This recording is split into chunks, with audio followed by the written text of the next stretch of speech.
한마디로 말해서. 네, 오늘은 슬슬 용처가 확인되고 있는 국정원 비자금에 대해서 얘기를 한번 해보겠습니다. 서초동 감식반장 김프로. 오늘은 월요경제학 시간으로 협력에 대한 중요한 힌트를 남긴 사마리아인의 실험이라는 것을 소개해드리겠습니다. 이완배 기자의 경제의 속살. 오늘은 리 호이나키가 쓴 정의의 길로 비틀거리며 가다 소개해드리겠습니다. 정선태 교수의 오늘을 읽는 책. 예, 오늘은 보수 야당 3당의 합당이냐 분당이냐를 말씀드리겠습니다. 김성회의 답, 정, 너. 김용민 브리핑. 잠시 후 시작합니다.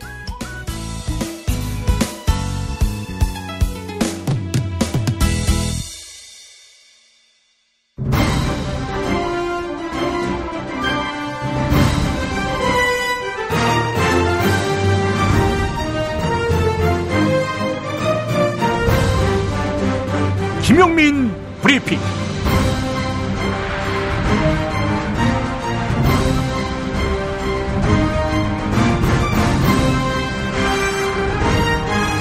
(2017년 11월 6일) 월요일입니다. 바른정당 국회의원 9명이 자유한국당으로 돌아갑니다. 개중에는 현 바른정당 원내대표면서 당대표 격인 비상대책위원장 주호영 의원도 이름을 올렸습니다. 한국의 보수정치 세력은 대체로 이런 견적의 인간들입니다. 이들보다 앞서서 자유한국당으로 돌아간 김성태, 장제원으로 상징되는 바른정당 의원들은 유승민 의원이 우리도 보수의 정의당을 할 수 있는 것 아닌가라는 말에 발끈하고는 자유한국당으로 갔다고 하지요. 힘과 돈이 뒷받침되지 않는 보수 정치는 단연코 못한다 이겁니다. 개념과 철학은 기대조차 안 하지만 염치와 양심마저 없는 사람들입니다. 바른정당에 잔류하겠다는 사람들은 이들과 얼마나 다를까요? 이제 공은 국민에게 넘어왔습니다. 이런 낡은 세력을 일소해야 불량정치도 사라집니다. 이런 낡은 세력을 품고 가면 불량정치만 보게 됩니다. 2018년 지방선거, 2020년 총선, 2022년 대선까지 국민이 할 일이 많습니다. 자, 오늘도 이 노래로 시작합니다. 다스는 누구 겁니까?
오늘의 주요 뉴스 전해드리겠습니다.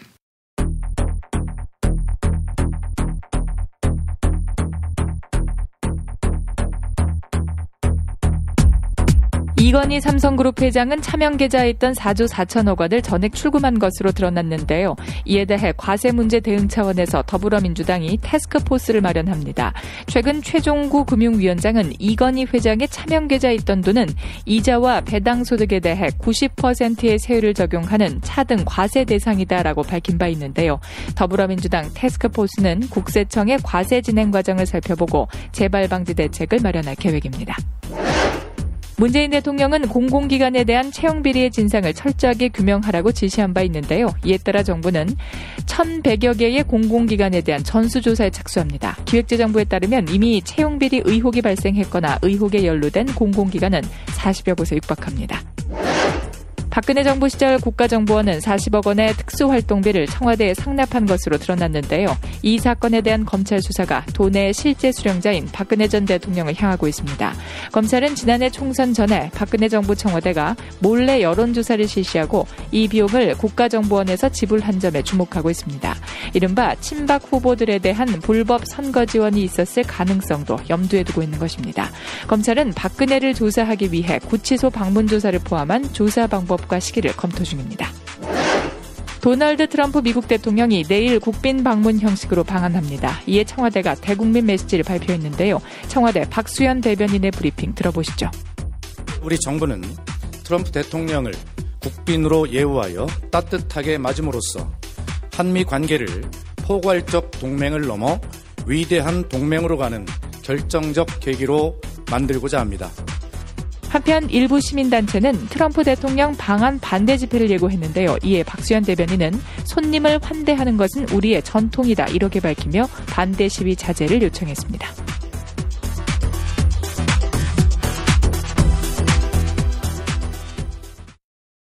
공익제보자 보호법에는 공익제보자의 신원 추적을 금지하는 규정이 있지만 현실은 그렇지 못한 경우가 많습니다. 대형마트 소방시설 미작동 문제를 제보한 공익제보자는 신분이 노출되면서 해당 마트로부터 법적 조치를 취하겠다는 협박과 해고를 당해야만 했습니다. 공익제보의 여러 절차와 과정을 거치면서 제보자의 신원이 노출되고 갖은 협박과 피해를 봅니다. 사회를 보호하기 위한 그들의 용감한 행동을 이제 법적으로 보호해야 할 때입니다. 아름다운 재단이 공익제보자의 안정된 삶을 지원하고 보호하기 위해 어쩌다 슈퍼맨 캠페인을 진행합니다. 공익제보자 혼자 모든 짐을 감당하지 않아도 되는 사회를 위해 아름다운 재단의 어쩌다 슈퍼맨 캠페인에 많은 참여 부탁드립니다. 어디선가 나타나서 생명을 구하고 정의를 지키는 영웅 슈퍼맨.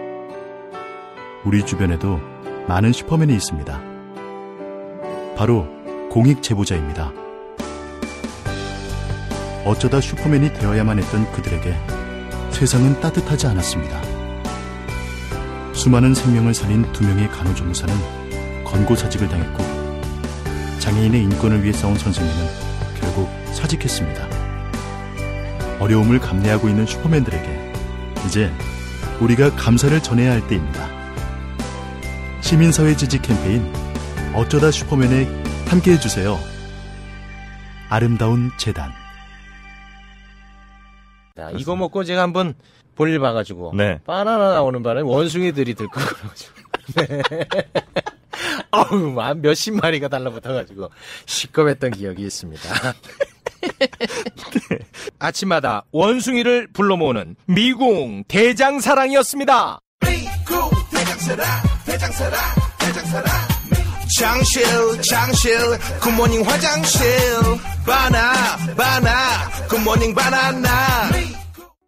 야, 너 홍어 판다 그랬지? 팔지. 근데 홍어가 진짜 그렇게 몸에 좋아? 아니, 끝내준다니까. 우리 엄마 관절염인데? 홍어. 나 숙취는? 홍어. 마누라 다이어트는? 홍어. 큰이모 변비? 홍어. 작은 형 소화불량은? 홍어. 여동생 피부? 홍어. 큰 누나 주름? 홍어. 명절 때 선물은? 홍어라니까. 근데 비싸지? 열나 싸고 열나 맛있는 홍어가 있다니까. 어디? 알싸한 홍어. 1599-6456.com 혹은 1599-6456 전화 주문도 가능합니다. 골반 잡자 바로 잡자 바디로직. 허리 통증 바로 잡자 바디로직. 몸매 교정 바로 잡자 바디로직. 자세가 좋아지는 골반 교정 타이즈 바디로직. 검색창에 골반 교정 바디로직. 삐딱한 남성 골반 허리에도 역시 바디로직입니다. 바디로직의 효과를 못 느끼셨다면 100% 환불해드립니다. 자세한 환불 조건은 홈페이지를 참조하세요. 서초동 감식반장 김프로.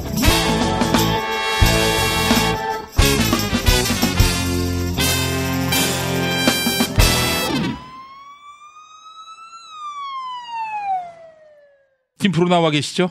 네, 안녕하세요. 김프로입니다. 네, 주말 어떻게 보냈어요? 열심히 김프로쇼 만들면서 보내고 있습니다. 예, 그래요. 뭐 되지도 않은 일을 왜 해, 자꾸.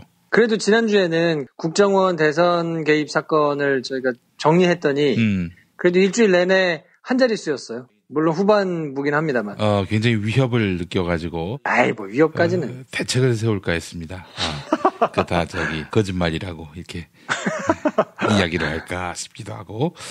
그랬는데, 굉장히 선전하고 있어요, 우리 김프로. 김프로쇼 많이 애청해 주시기 바라겠습니다. 예. 자, 김프로, 오늘 어떤 얘기 할까요? 오늘은 이제 국정원 특수활동비 얘기를 안 할 수 없을 텐데, SBS가 저녁 뉴스에 이제 아주 각 잡고 보도를 했더라고요. 예. 변호사 수임료가 전부 다 현금으로 사용됐었는데, 박근혜 전 대통령의 변호사 비용이요. 그게 국정원 특수활동비일 가능성이 매우 높다. 이렇게 보도를 했어요. 탄핵 국면 이후로 쓴 돈. 그렇죠. 12월 탄핵 심판 시작할 때 변호사가 4명인가 됐던 걸로 기억하는데요. 예. 탄핵 심판이 진행되면서 이게 이제 변호인단이 10명까지로 늘어났거든요. 근데 보통 이제 변호사 비용이 아시는 분들은 아시겠지만 착수금이 500만 원이에요. 그리고 이제 성공보수로 이제 민사재판 같은 경우에는 10% 이런 식으로 이제 나오는데, 그래서 이번에도 탄핵 심판 초기에는 한 사람당 한 500만 원 정도 지급이 된 모양이에요. 그래서 한 5, 6천만 원 정도가 이제 변호사 비용으로 이제 쓰인 걸로 보이는데, 예. 그 뒤에 검찰 이제 수사 받았죠. 그리고 형사재판 진행됐죠. 이러면서 이때는 수임료가 조금 더 이제 비쌌던 것 같아요. 유영하 변호사라든지 다른 이런 사람들이 이제 한참 변호인으로 활동할 때 한 사람당 한 3천만 원에서 한 1억 원 정도. 근데 이 돈들이 전액 다 현금으로 지급이 됐다는 거예요. 그것도 5만 원권으로. 그러니까 지난해부터 변호사 비용으로 박근혜 전 대통령이 사용한 돈이 한 4억 원 정도 되는데, 예. 요 돈이 국정원 특수활동비 받은 거에서 나갔을 가능성이 좀 높지 않겠냐, 이렇게 보고 이제 수사를 하고 있다는 거거든요. 어허. 그렇다면은 이거는 안 되는 거 아닙니까? 안 되는 거죠. 이건 대통령의 개인 재판이거든요. 형사 재판도 그렇고. 그러니까 변호사를 쓴다 그러면 자기 개인 돈으로 해야 맞는 거예요. 근데 이거를 국정원 특수활동비를 가져다가 썼다 그러면 이건 명백한 횡령이 되는 거니까 이건 이제 문제가 좀 크죠. 근데 다 5만 원권이니까, 그리고 또 7월 달부터는 미르재단이 문제가 되기 시작하니까 돈 이제 그만 가져오세요라고 문고리 3인방이 얘기했다는 거잖아요. 예. 근데 9월 달부터는 갑자기 또 대통령이 돈이 좀 필요하니까 돈을 다시 가져오세요. 근데 옛날에 한 달에 1억 원씩 갖고 왔는데 이제 2억 원씩 가져오세요. 이렇게 이제 했다는 거가 보도가 됐는데. 예. 그러니까 시기적으로 보더라도 이때부터 이제 수사가 본격적으로 시작되고 연말에 탄핵 국면이 시작되고 이랬으니까 그때 사용된 돈들이 전부 다 현금 5만 원권으로 국정원에서 가져왔으니 그게 그대로 나갔지 않았겠느냐. 그래서 검찰이 그럴 가능성이 매우 높다고 보고 지금 이제 수사를 진행하고 있는 거라서 요거는 시간이 좀 지나면 금방 확인이 되지 않을까 싶습니다. 그래요. 횡령까지 더해지면은 이게 또 국가 예산을 갖고 삥땅을 친 거고, 받아서는 안 될 돈인데 받아가지고 그 용처도 대단히 부당한 이런 곳에다가 썼고요. 허허, 이거 참 박근혜 씨는 어떻게 살아서 나올 수 있을까 하는 그런 생각이 들어요. 그러니까 지금 문고리 3인방도 들어가서 이게 통치자금이었다라고 주장을 했단 말이에요. 예. 국정원에서 돈을 이제 특수활동비로 받기는 했는데 그 특수활동비라는 게 굉장히 광범위하게 용처가 정해져 있으니까. 예. 그래서 이제 영수증이나 이런 것까지 증빙할 필요가 없는 거니까 이게 정상적으로 국가를 운영하는데 필요한 데다가 이제 통치자금으로 썼다라고 이제 주장을 했었는데 이게 개인 변호사 비용으로 들어갔다 그러면 딱 떨어지는 거라서 할 말이 없어지는 거고요. 그리고 이게 아무리 그냥 상식적으로 생각하면 박근혜 전 대통령이 이 돈을 받아다가 전부 다 개인적으로 썼을까? 그거는 좀 가능성이 낮지 않겠습니까? 예. 아무래도 이 문고리 3인방을 직접 뽑았다라고 얘기를 하고 있는 게 최순실 씨니까 이제 그렇게 보도가 많이 됐잖아요. 최순실 씨가 대신해가지고 미용시술이라든지 여러 가지 스케줄이라든지 옷이라든지 이런 것들을 다 이제 대신 관리를 해줬었으니까 예. 그렇게 돈을 쓸 때가 많은 최순실 씨가 이런 것들을 이제 사용하지 않았겠느냐가 합리적인 추론이고 만약 그 흔적도 이제 발견이 된다 그러면 이건 그냥 전형적인 뇌물로 봐야 되겠죠. 뇌물의 횡령에 뭐 이런 것들이 이제 액수가 크기 때문에 만약에 추가가 된다 그러면 지금 받고 있는 혐의로도 굉장히 중형이 예상되는데 또는 더 큰 형이 예상되기 때문에 참 박근혜 전 대통령과 최순실 씨 일당들은 굉장히 지금 좀 깝깝할 것 같아요. 혹시 보석이 될 가능성도 낮아지는 겁니까? 일단 뭐 보석이라고 그러면 재판 진행에 협조를 하고 여러 가지로 불구속으로 재판을 받아도 큰 문제가 없겠다라고 재판부가 판단을 해야 이제 허가를 해주는 건데 네. 지금 어쨌든 갑자기 뭐 변호인 사퇴하고 그리고 변호인이 나온다고 하더라도 본인이 나올 것인가도 잘 모르겠고 다른 재판에 증인으로 나가는 것도 잘 안 나갔었고 뭐 나가가지고 이제 정치적으로 막 들어 누워가지고 다른 얘기하면서 뭐 재판 못 나가겠네 뭐 이럴 가능성이 지금은 그냥 상식적으로 조금 높잖아요. 재판부가 그런 위험 부담을 안고 보석을 해줄 가능성이 저는 매우 낮다고 봐요. 그래도 정치적으로 만약에 친박이 어느 날 갑자기 득세한다든지 그런 상황에서는 예측 못하는 거 아니에요, 그거는? 그럴 가능성이 완전히 없다고는 못하겠죠. 사람 일이나 세상 일이 어떻게 될지 모르니까.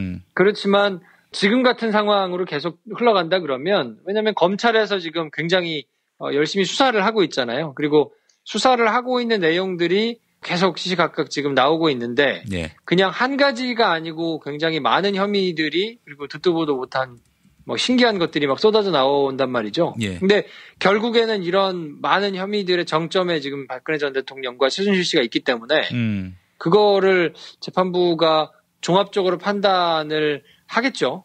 한마디로 얘기해서 지금 현재 스코어로는 박근혜 씨가 보석 가능성도 없고 그렇다고 뭐 감형될 여지도 없고 오히려 형량이 늘어날 변수만 있다. 이런 이야기인데 그래요. 이 특수활동비 같은 경우는 특수활동비 자체는 뭐 따로 결산하지 않으니까 이 용처와 관련해서도 처벌 규정이 없진 않나요? 아니요. 이거는 뭐 어쨌든 용처를 찾아야 이것이 국정원 특수활동비가 원래 규정하고 있는 돈을 써야 하는 것들이 세세하게 정해져 있지는 않지만 그래도 국정원에서 하는 활동들이 이렇게 정해져 있잖아요. 그 정해져 있는 활동을 국정원에서 사실은 써야 맞는 거죠. 특수활동비를 국정원 직원들이 국정원 활동에 사용을 해야 맞는 돈인데 이거를 현금으로 찾아다가 청와대에다가 갖다 줬단 말이에요. 그리고 청와대는 그거를 또 다른 곳에다가 막 사용을 했고 그러니까 이게 모두 다 현금으로 갔기 때문에 사실 돈의 흐름을 찾는 것이 진술을 다 거부하고 그런 적 없다. 뭐 나는 모른다. 뭐 이렇게 해버리면 찾는데 이제 애를 먹기는 할 텐데 찾는 방법들이 또 검찰 수사에서 없는 건 아니거든요.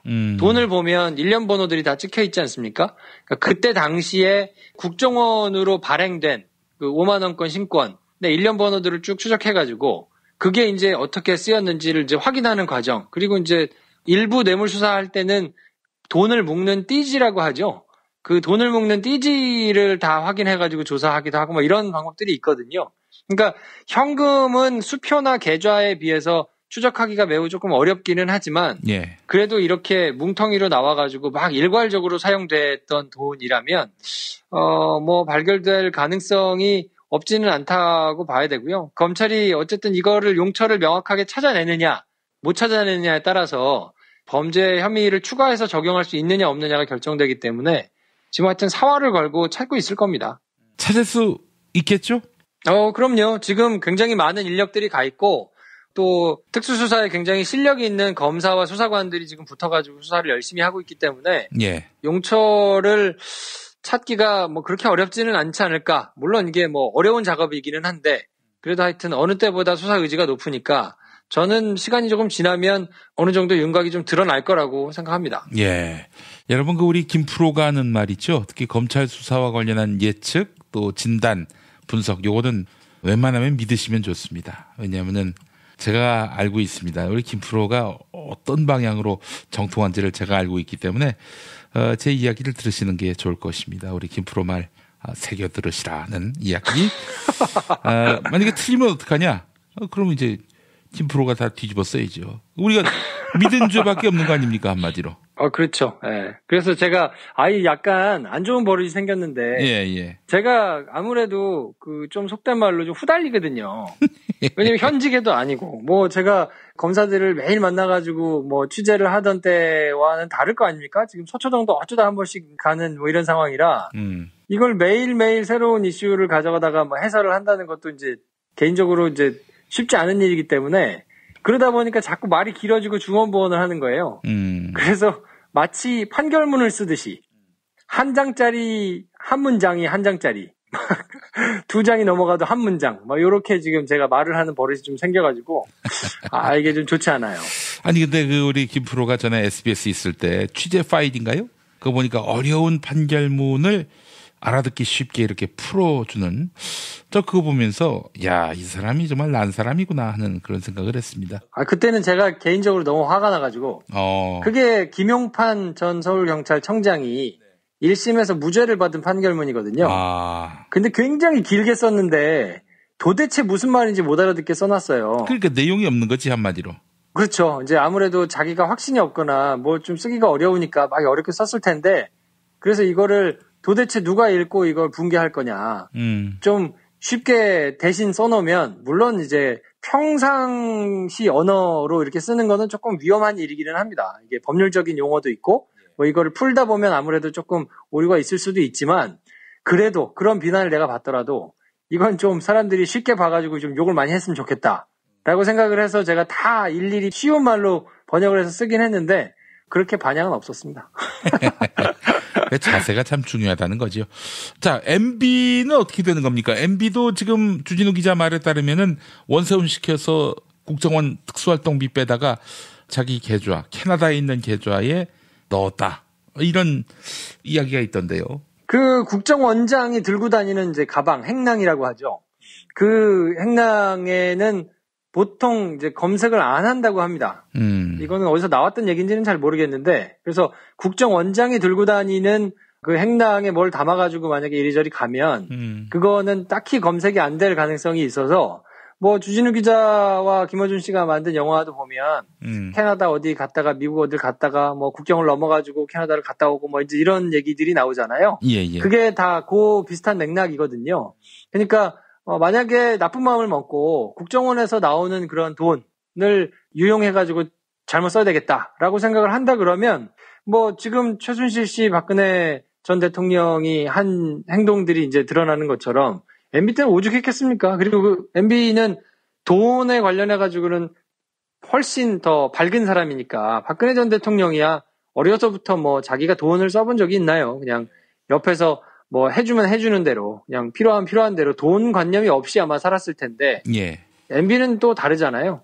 그러니까 아마 본인이 이렇게 저렇게 해가지고 이제 생각을 한다 그러면 충분히 그랬을 가능성은 있다고 보고, 그거를 밝혀낼 수 있을 것이냐, 얼마나 찾아낼 수 있을 것이냐, 그거는 이제 검찰의 수사 의지에 달려있을 텐데, 예. 박근혜 전 대통령 일당은 워낙 허술하게, 정말 말도 안 되게 그냥 범죄를 저질렀기 때문에, 오히려 수사를 하기가 조금 쉬운 케이스에 속하는 건 분명해 보여요. 예. 왜냐면 걸릴 수도 있으니까 최대한 좀 조심해가지고 이렇게 좀 숨겨서 해보자라고 하면 역으로 찾아내기가 굉장히 좀 어려울 수 있을 텐데 이 사람들은 제가 볼 때 그런 마인드로 접근한 것 같지는 않거든요.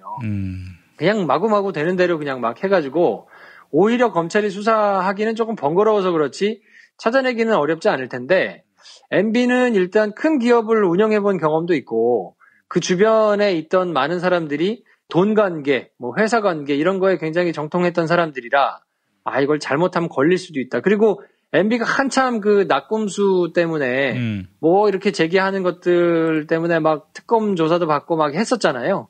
그러니까 더더군다나 굉장히 치밀하게 뭔가를 준비해서 비자금을 만들거나 좀 부정한 일을 했다면 그런 걸 잘 숨겼을 거기 때문에 검찰이 시간도 오래 지난 상황에서 그런 걸 찾아내기가 조금 어렵기는 할 거예요. 근데 다시 말씀드리지만 수사할 의지만 있다고 하면 검찰이 또 그런 거 잘 찾아내거든요. 그러니까 조금 하면 기다려 보시면 박근혜, 최순실만큼 쉽지는 않아도 MB도 조금 시간이 걸리기는 해도 그래도 유의미한 결과가 나오지 않겠나. 저는 개인적으로 그렇게 기대하고 있습니다. 이 역시도 세게 듣겠습니다.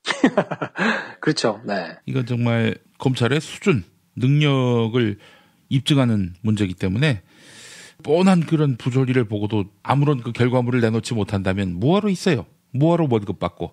아니 주진우 기자도 찾아낸 거를 검찰이 찾아내지 못한다면은 이거는 좀 망신스러운 일이기도 하고요. 예. 네, 그리고 조금 다른 측면에서 본다고 하더라도 지금 검찰이 개혁의 대상이 돼가지고 굉장히 지탄을 많이 받았잖아요.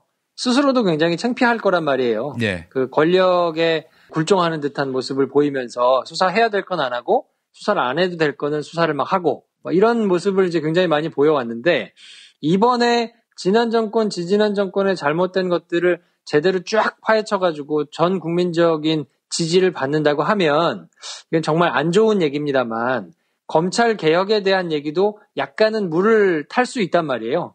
정말 순전히 검찰 입장에서만 본다고 하면 이번 수사를 성공을 해야만 본인들이 매를 맞더라도 조금 감안해서 5대 맞을 거 3대 맞고 세게 맞을 거 조금 덜 맞고 이럴 수 있다고 판단을 할 거거든요. 그러니까 검찰의 수사 의지는 어느 때보다 좋다고 봐야 될 거고 정부라든지 여론이라든지 이런 걸 생각해도 지금 검찰이 수사를 제대로 하겠다고 하는데 수사하지 마라 너무한다 이런 후폭풍 내지는 역풍을 맞을 우려는 거의 없다고 봐야 되잖아요. 그러니까 지금 같은 상황에서는 하여튼 최대한 검찰이 자기 역량을 발휘해가지고 찾아낼 것이고 만약에 안 된다 그러면 못 찾아낸다 그러면 그거는 정말 검찰의 역량이 모자란 거라고 봐도 무방하겠죠. 알겠습니다. 자, 박근혜와 이명박이 국정원에 대공 방첩 기능으로 써야 될 돈을 임마이 포켓했다. 이게 진짜 자범들이죠. 이자들이 대통령이 된 그런 현실은 참으로 우리에게 참담하게 다가오게 될 테고요.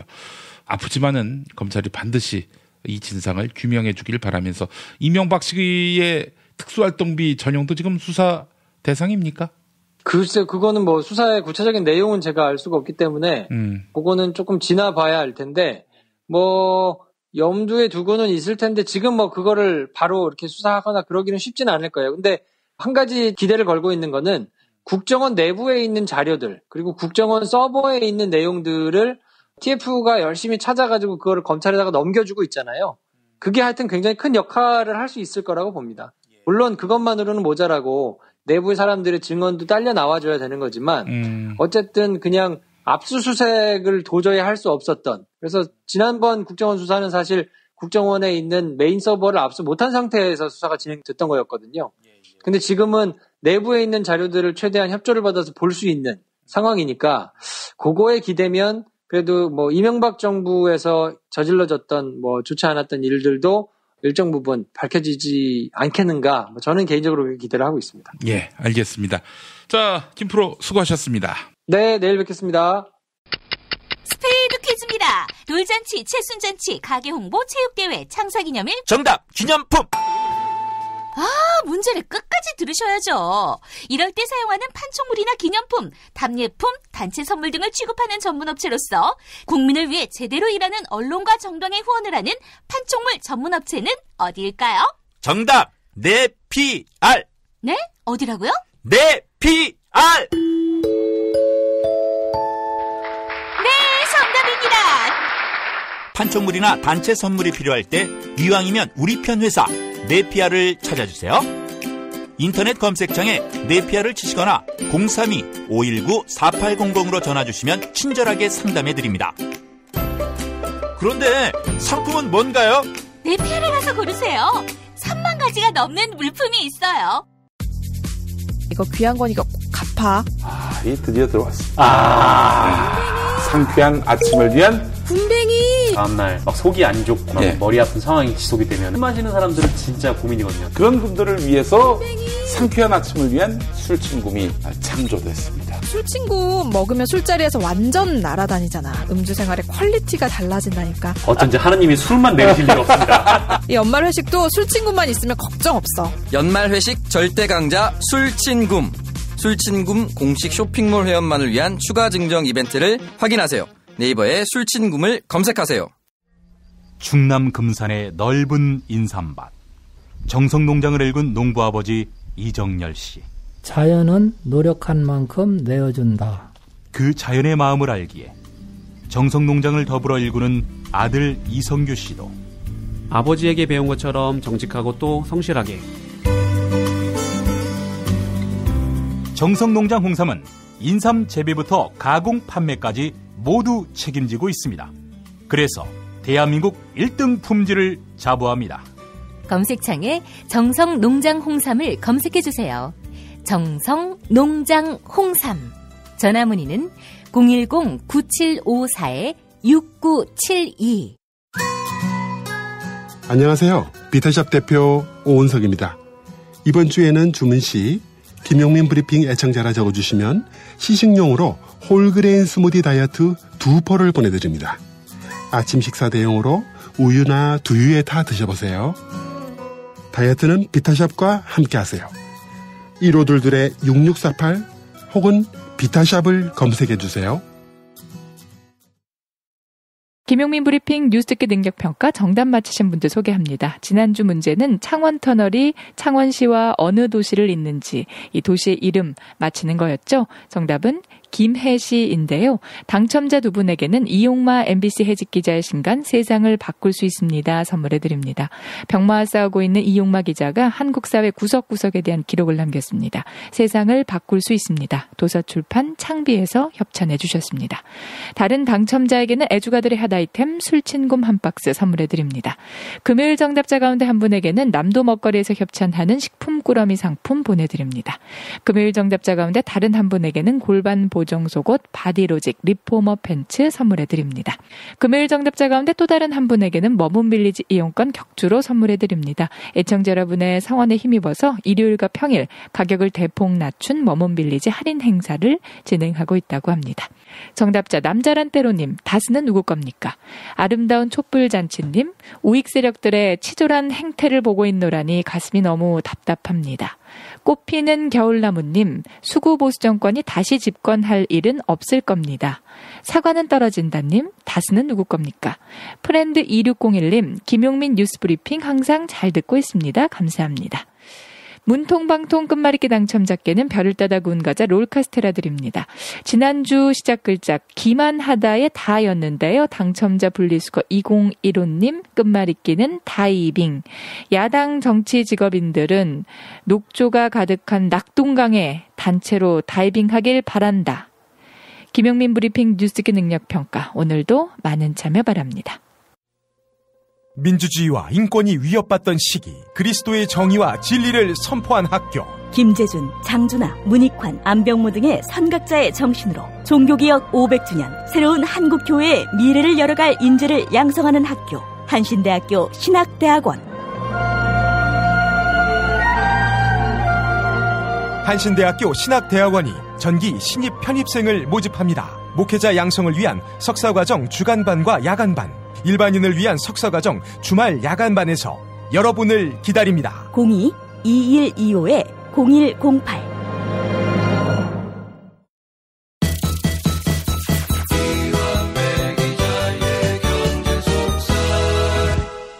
민중의 소리 이완배 기자 만나겠습니다. 이완배 기자님. 네, 안녕하십니까? 네, 또 새 주간이 시작됐습니다. 네. 월요 경제학 시간 많은 분들이 기다리고 계세요. 그런가요? 다행입니다.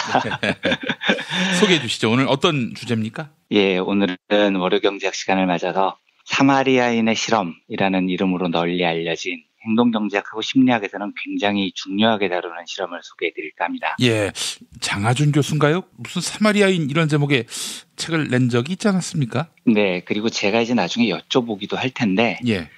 이 사마리아인의 일화 누가복음에 나오는 건가요? 요거는 설명을 제가 김용민 PD님께 부탁드릴까 합니다. 어떤 내용인지. 예, 예. 복음서에 나오죠. 사마리아인 네. 얘기가. 예. 네. 조금 전제를 드리면 사실은 제 개인적으로 그 미래의 세상을 꿈꿀 때예요.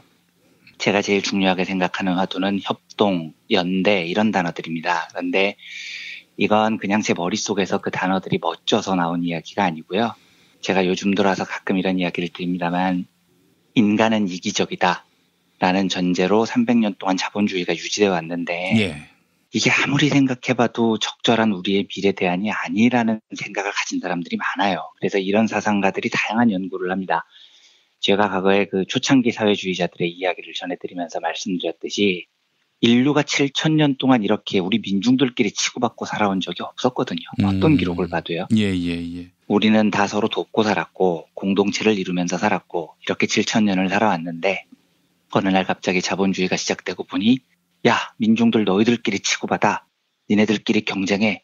고중에서 이긴 놈만 살려줄게. 이런 처참한 사회가 실제로 인류 문명 역사상 지구가 시작된 이래 처음으로 지금 벌어진 일들입니다. 이게요. 이야기 나온 김에 저도 하나 좀 덧붙이자면은 오늘의 청년들이 딱 그렇습니다. 그렇죠. 네, 바로 그겁니다. 옛날에는 학생운동한다고 막 다 같이 이렇게 연대하고 협동했었는데 아니 90년대 들어서 상대평가 도입한 이후로는 완전히 대학이 이기주의 늪에 빠져가지고. 그렇습니다. 오늘 이제 그 이야기 또 나올 텐데요. 사실은 언젠가부터 우리 청년들도 연대, 투쟁, 사회의 공공선, 젊음 이런 게 아니라 쟤를 내가 이겨야 살아남는 세상이 돼버린 거죠. 그래서 데모를 하다가도 신경이 쓰이는 겁니다. 누군가가 도서관에 가면은요. 참 비참한 세상이 된 겁니다. 그래서 이 문제에 대해서 인간이 과연 경쟁하면서 더 나은 결과를 내느냐 아니면은 협동이나 연대를 할 때 더 나은 결과를 내느냐 이거에 대해서 굉장히 다양한 학문 영역에서 실험이 벌어집니다. 또 어떻게 할 때 사람들이 더 협동하고 연대하느냐 이런 주제로 다양한 실험이 진행이 돼요. 예. 제가 이런 분야에 관심이 특히 많아서 사실 지금까지도 이런 분야에 대해서는 뭐 좀 자주 말씀드린 편이고요. 앞으로도 많이 말씀을 드리겠습니다만 초기의 이상적 사회주의자들은 물론이고 제가 경제학적으로 제일 사상적 영감을 많이 받은 학자인 칼 폴라니도 마찬가지고요. 레네 리얼리 같은 젊은 행동경제학자들도 마찬가지고요. 이 책은 국내에서 굉장히 유명한 책인데 펭귄과 리바이어던의 저자인 요차이 벤클러는 법학자입니다. 법학자들도 마찬가지고요. 초협력자 이런 개념을 정립한 마틴 노악, 마틴 노박이라고도 불립니다. 이 사람은 생물학자예요. 생물학자도 마찬가지고요. 이외에도 뇌과학자들, 신경과학자들 진짜 다양한 영역에서 협력과 연대가 왜 우수한가 이걸 복원하기 위해서 굉장히 노력들을 많이 합니다. 예. 그래서 워낙 이 분야가 제 관심사기 때문에 앞으로도 좀 다양한 분야로 이 분야 연구를 소개를 해드릴 기회가 있을 겁니다. 오늘의 주제도 이제 이런 분야인데요. 오늘 말씀드리려는 대목은 우리의 협력과 연대의 본성을 누군가가 가로막고 있는데 어떤 것들이 가로막고 있는가에 대한 유명한 심리학 실험입니다. 예. 사마리아인의 실험이라는 제목이고요. 1972년에 진행됐습니다. 이 실험은 이쪽 분야로는 굉장한 족적을 남긴 데니얼 베슨, 존 달리 이 두 명의 심리학자, 프린스턴 대학교에서 당시에 교수를 맡았어요. 두 심리학자가 한 실험입니다. 근데 이제 우선 이 실험에는 착한 사마리아인이라는 성경에서 나오는 개념이 등장합니다. 예. 여기서 이제 잠깐 카메오 출연을 부탁드리겠습니다. 이거는 성서 전문가께서 하시는 게 맞을 것 같아서. 아니, 그렇지 않아요. 전문가라니요. 별 말씀. 그건 겸손이시고요. 착한 사마리아인이 어떤 내용인지 잠깐만 김용민 PD님께서 설명을 해주시면 제가 그 뒤를 이어가겠습니다. 예, 사마리아인은 한마디로 얘기해서 예수 시대에 가장 천한 계층으로 분류가 됐던 사람들입니다. 그러니까 뭐 오늘 우리 사회에서 누구를 천한 계층으로 보느냐. 바로 그 계층이 과거에는 사마리아인이었던 것이죠. 근데 이제 어느 정도였냐면은 그 사마리아인하고 접촉하고 대화하는 것조차도 금기였어요. 그 정도였습니까? 예. 피근한 사례로 과거에 그 통합진보당 사태 났을 때 통합진보당 당원들, 국회의원들 이분들하고 뭐 옷깃만 스쳐도 뭐 이상한 사람으로 매도했던 그런 시기가 있지 않았습니까? 전 그거 보면서 굉장히 분노했고 그래서 더 의지적으로 별로 그분들하고 가까울 여지가 없어요. 왜냐하면은 뭐 평소에 아는 것도 아니고 뭐 그런데 그분들의 어떤 그런 주장 또 사상 이런 것들에 대해서 열린 마음으로 다가가자. 실제로 그래서 김용민 PD님께서는 지난번 총선 때 김재현 전 의원의 그 지지 영상도 만드시고. 그걸 10분이나 했어요? 10분이나. 네, 그렇게 연대를 많이 해주셨죠. 그런데 저는 좀 놀란 게 예. 사마리아인이 그 정도의 대접이었어요. 진짜 심각한 대접이었던 거네요. 그 이상이었죠, 한마디로.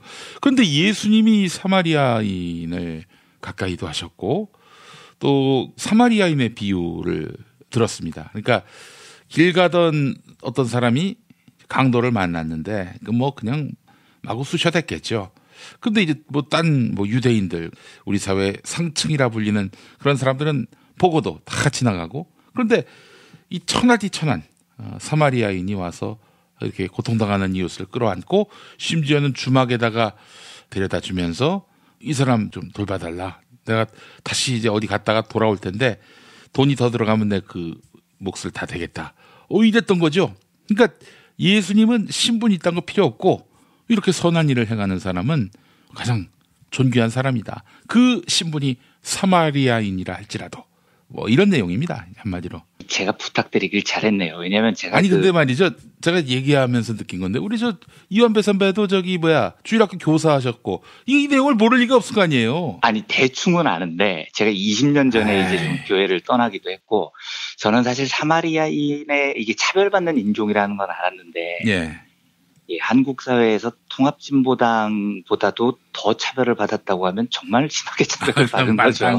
네, 이건 그 정도였었군요. 예. 훨씬 더 실감이 납니다. 네, 이제는 뭐 저도 정확하게 알았을 때 제가 부탁을 참 잘 드렸었던 것 같아요. 별 말씀을. 근데 이 사마리아인의 실험이라는 건 어떤 거냐면 지금 이제 말씀드렸던 그런 거죠. 그 천한 사마리아인이 길가에서 강도짓을 당한 사람을 도왔다. 뭐 이런 내용의 그 예수님의 설교 내용인데 이 두 명의 심리학자가 이런 실험을 진행을 합니다. 실험 대상자는 신학대학교에 다니는 47명, 신학을 공부를 하는 사람이에요. 예. 이 신학생들을 두 부류로 나누고요. 한 부류한테 뭘 이야기를 하냐면 착한 사마리아인 알지? 요거에 대한 설교를 준비 부탁합니다. 이렇게 부탁을 했어요. 그러면 이제 이 사람들은 이 눈물겨운 착한 사마리아인에 대한 스토리를 설교를 해야 되는 겁니다. 길을 갈 때 병들고 지친 자들을 돌봐야 된다. 이 예수님의 말씀을 설교하러 가야 되는 사람이 절반이 있습니다. 근데 이 사람들에게 실험자들이 이런 전제를 합니다. 시간이 없다. 시간이 지금. 요 설교 준비 마치면 빨리 저기 있는 옆 건물로 후다닥 뛰어들어가지고 설교를 해야 된다. 왜냐하면 거기서 지금 사람들이 무지하게 많이 기다리고 있다. 그러니까 빨리 준비하고 빨리 저기로 뛰어가서 빨리 설교를 해줘야 된다. 이렇게 전제를 달아놓습니다. 나머지 절반의 실험 신학도들에게는 어떤 과제를 주냐면 착한 사마리아인 이런 거 아니고 당신들이 신학도로서 졸업을 하면 어떤 직업을 가지면 좋을까? 이런 발표를 요청을 해요. 그러니까 이제 엄청나게 재미도 없고 도덕적 자극도 없는 굉장히 평범한 발표를 요구를 하는 겁니다. 그리고 이 사람들에게는 어떻게 이야기를 하냐면요. 요 발표 준비 끝나면 조기 옆 건물 가서 발표를 하는데 시간 여유 많아. 괜찮아. 천천히 해. 천천히. 네가 다 준비 마치고 저 건물까지 가도 청중들 다 모이려면 한 3, 40분 여유 있을 거야. 이렇게 이야기를 해둡니다. 상황은 어떤 상황인지 이해가 되시죠? 사실 이 실험의 핵심은 그 다음 과정에 있습니다. 사마리아인 우화에 대해서 설교를 요청받은 신학도들이 시간이 없는 거예요. 이제 빨리 준비하고 가야 됩니다. 예. 반면에 장래 직업에 관해서 되게 지루한 발표를 요청받은 사람들은 시간이 넉넉해요. 자, 옆 건물로 두 양쪽이 준비를 마치고 가는데 여기서부터 실험이 시작됩니다. 예. 옆 건물 이동하는 도로에서 한 사람이 쓰러져 있는 거예요. 이 쓰러진 사람은 당연히 배우입니다. 대역인데요. 미리 연구팀이 심어놓은 사람이죠. 근데 이 대역 배우가 폐병 걸린 환자처럼 계속 펄럭거리다가 피를 토해요. 예. 그러니까 누가 봐도 지금 도움이 필요한 긴급한 상황인 겁니다. 자, 이제 이 상황에서 상상을 한번 해보겠습니다. 두 그룹 다 신학도인데 한 그룹은 더구나 예수님의 사랑을 가르치라는 이 신학도들 중에서도 특히 사마리아인에 대한 설교를 준비한 사람들입니다. 불과 5분 전까지 그 설교 내용을 공부를 하고 발표를 준비했어요. 그러면 상식적으로 이 신학도들은 길거리에 피를 토하며 쓰러진 그 배우를 발견했을 때 도와줬을까요? 안 도와줬을까요? 이게 이 실험팀이 보고 싶었던 겁니다. 예. 결과가요. 사마리아인 설교를 준비한 신학도들 중에 길거리에 쓰러진 피토하는 배우를 도와준 사람들의 비중은 10%밖에 안 됐습니다. 이런. 심지어 수많은 실험자들이 아예 바쁘니까 그 쓰러진 배우를 타고 넘어가 버려요. 이게 왜 그랬냐는 거죠. 다른 반대쪽 지령을 본 사람의 실험 결과를 보면 이해가 됩니다. 예. 반대쪽이 굉장히 미래의 직업이라는 엄청난 지루한 발표를 준비한 그 신학도들이요. 근데 이 사람들한테는 시간에 여유가 있다고 통보를 받았습니다. 준비하고 천천히 가도 되는 거예요. 예. 이 사람들 중에 길에서 쓰러진 배우를 얼마나 돕느냐? 무려 63%가 돕습니다. 놀라운 결과죠. 분명히 한쪽은 사마리아인에 대한 설교를 준비를 했는데도 도와주는 사람이 10%밖에 안 되고요. 예. 반대쪽에서는 되게 지루한 설교 발표를 준비했는데 63%가 돕습니다. 이 실험팀이 이 실험을 한 이후에 결과를 어떻게 정리를 하냐면요. 협동과 연대는 협동하고 살아, 연대하고 살아 이런 도덕적인 교훈을 끊임없이 교육하는 것도 물론 중요하지 않은 건 아닌데 이걸 가로막는 굉장히 큰 장애가 우리가 사는 사회에 있다는 겁니다. 그게 바로 환경이라는 건데 그 장애가 뭐냐면 바쁘다는 거예요. 우리가 너무 바쁜 겁니다. 그러니까 당장 오늘 이것도 해야 되고 저것도 해야 되고 먹고 살려면 너무 해야 될 일이 많아요. 아까 그 사마리아인에 대한 설교를 준비한 사람들도 시간이 여유가 있었으면 충분히 돕고 갔을 겁니다. 그런데 당장 지금 저기까지 가야 되는 시간이 급하다고 하니까 그냥 타고 넘어가 버리는 거죠. 예. 우리가 그렇잖아요. 뭐 애들도 챙겨야 되죠. 돈도 벌어야 되죠. 보고서도 써야 되죠. 괜히 나중에 잘릴까 봐 걱정돼서 영어를 할 필요도 없는 사람이 영어 회화도 공부해야 되죠. 네. 이 삶의 여유를 가질 틈이 없이 지금 우리가 살아가고 있습니다. 그런데 이걸요. 한번 생각을 해보시면요. 누가 이걸 우리에게 이런 바쁜 삶을 부추기고 있나요? 그러니까 저는 이게 자본주의 세상에서 구조적으로 우리에게 그런 삶을 계속 부추긴다고 생각을 합니다. 그리고 그걸 근면이라는 이름으로 포장을 하고요. 부지런하다는 이름으로 칭찬을 줍니다. 그리고 이게 마치 세상을 발전시키는 원동력처럼 포장을 하죠. 그런데 이번에 베슨과 달리가 실험이 보여주는 그 결과는 이렇게 근면하고 부지런하고 바쁘고 쫓기게 하는 삶이 세상을 낫게 하는지 안 낫게 하는지는 모르겠는데 한 가지 확실한 건 있어요. 이렇게 바쁘고 쫓기게 살면 협동과 연대성이 심각하게 훼손이 된다는 겁니다. 우리 청소년들에게 투표권을 주자는 투표권 연령 하향 문제만 해도요. 보수 세력이 부추기는 이야기가 이거죠. 야, 공부하느라고 바빠 죽겠는 애들한테 뭔 투표냐 이런 겁니다. 그러니까 바빠 죽겠는 애들한테는 그냥 계속 바쁘도록 놔두라는 거죠. 그래서 투표를 통해서 사회에 참여하고 사회에 대해서 고민하고 나와 같이 사는 사람들이 어떤 삶을 살고 있는지를 고민할 틈과 여력을 끊임없이 빼앗아가는 걸 기본적으로 생각을 합니다. 역사적으로 보면은요. 이웃 간에 돕고 연대하고 협력하는 일이 언제 벌어지냐면 여유가 있을 때 많이 벌어져요. 돈의 여유가 아니고 시간적 여유요. 그러니까 우리가 이웃의 얼굴을 일단 봐야 됩니다. 그리고 대화를 나누고요. 유대를 갖고요. 그러다 보면 공감이 늘어나고요. 이러면서 연대성이 길러지는 겁니다. 그런데 우리는 지금 이웃에 누가 사는지 볼 틈 자체가 없죠. 우리 사는 세상이 누가 우리 주변에서 그렇게 힘든지 살펴볼 여유도 없습니다. 이렇게 1분 1초에 쫓기는 삶을 만들어 놓으면서 지배자들은 그 결과를 보고 저는 씩 웃을 것 같아요. 예. 노동자들을 바쁘게 만들어서 착취하는 것과는 별개로 바쁘면 바쁠수록 사람들은 길거리에 쓰러진 이웃의 고통을 외면하니까요. 협동과 연대가 가슴속에 들어올 틈이 없어지는 겁니다. 제가 이제 그 폴 라파르그 이야기도 한번 들려드린 적이 있습니다만 노동자 그리고 민중들에게는 자본이 강요를 한 바쁘게 살아야 하는 세상에서 게으를 권리가 있다 이런 말씀을 드리는데 이건 조금 또 다른 차원의 문제입니다. 게으를 권리가 있고 없고를 떠나서요. 삶의 시간적인 여유가 있어야 이웃을 돌아보게 된다는 이 실험은 진짜 한번 돌아볼 만합니다. 연대의 본성을 차분히 깨울 수가 있는 거죠. 그리고 지배자들이 왜 우리를 끊임없이 바쁘게 만드는지에 대한 이유도 한번 생각을 해볼 수가 있습니다. 예. 제가 하나만 예를 더 들어보겠습니다. 이게 제가 최근에 겪은 일인데요.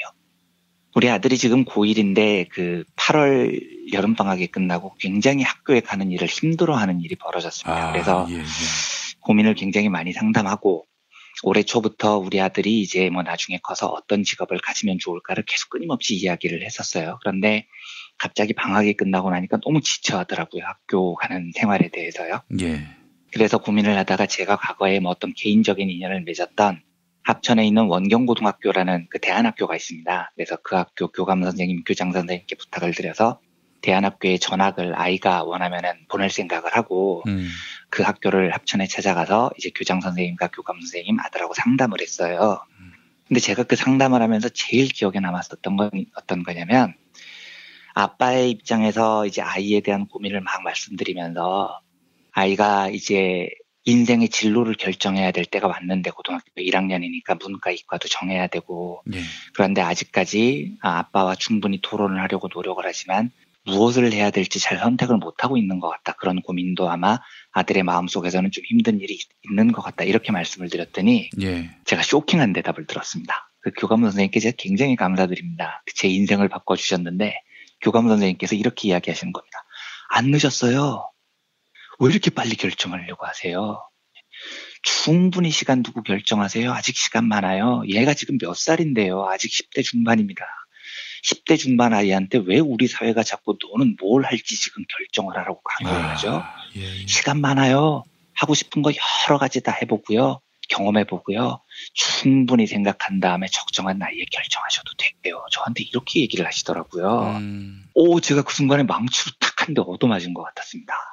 이제 곧바로 내년이면 문이과를 결정을 해야 되고 그래서 이 나이 때는 뭔가 이 인생을, 꿈을 결정을 해야 될 것 같아서 책도 같이 읽고 토론도 하고 막 이랬다고 생각을 했는데 곰곰이 생각을 해보니까 이제 16살짜리 아이가 인생을 어떻게 결정을 할 수 있겠습니까? 자기 장래를요. 해보고 싶은 걸 하나도 다 해본 게 없는데요. 춤을 춰보고 싶으면 춤을 춰보는 거고 노래를 해보고 싶으면 노래를 해보고 다 경험을 해본 다음에 자기가 하는 일을 찾아야지 사실은 가장 정상적이지 않습니까? 근데 우리는 어떻게 하냐면 지금 10대 중반 아이들한테 인생을 결정해, 빨리 결정해, 그리고 준비하고 다그치고 있습니다. 이 다그침을 받는 아이들에게는 숨가쁘게 10대를 그냥 하루하루를 인생을 결정짓고 살아나가야 되는 겁니다. 이 아이들의 마음에 여유가 없는 거죠. 지금도 뭔가 자기가 결정을 해야 되는 무거운 책임을 어깨 위에 쥐고 있는 겁니다. 제가 그래서 그 선생님 말씀이 너무 고마워서 이제 돌아와서 아이랑 생각을 바꿨습니다. 천천히 결정하자, 천천히. 이걸 20대 중반에 결정하면 어떻고 20대 후반에 결정하면 어떻냐. 충분히 고민을 하고 결정하자 하고 진로 문제를 덮어버렸어요. 그랬더니 진짜 놀라운 변화가 일어나는 게 뭐냐면 여름방학 끝나고 난 다음에 이 아이가 유독 아빠가 하는 방송, 아빠가 쓰는 기사 이런 거에 관심을 많이 보여요. 그러면서 저한테 막 물어보는 겁니다. 우리나라의 노동자들은 어떻게 살고 있고 가난한 사람들은 어떻게 살고 있고 이런 거의 토론이 진짜 몇 개월 사이에 굉장히 많이 이루어졌습니다. 제가 그래서 이 경험을 쭉 하면서 아이들을 막 다그치고 네 인생을 결정하라고 사실은 불가능한 나이에요. 16살에 인생을 결정을 하는 게. 그걸 막 다그치다 보면 연대성이 떨어집니다. 자기가 뭔가를 급박하게 결정을 해야 된다는 이 초조감 때문에 사회를 돌아보는 힘이 현저하게 떨어져요. 근데 우리는 그걸 10대 초반부터 계속 강요를 해서 20대 대학 졸업할 때까지 계속 강요를 하잖아요. 계속 끊임없이 쫓기게 하잖아요. 이러다 보니 과거에 비해서는 심각하게 연대성이 떨어지는 거죠. 우리 청년들이. 이거는 청년들의 잘못이라기보다 이 사회 환경이 사람들을 끊임없이 쫓기게 만드는 다급하게 만드는 이 사회 환경이 저는 이렇게 만들었다고 생각을 합니다. 천천히 하자. 천천히. 여유를 가지고 하자. 이렇게 생각할 수 있는 여유가 우리들한테 진짜 필요합니다. 결국은 여유의 문제입니다. 좀 덜 바빠야 되고 좀 덜 다그쳐야 돼요.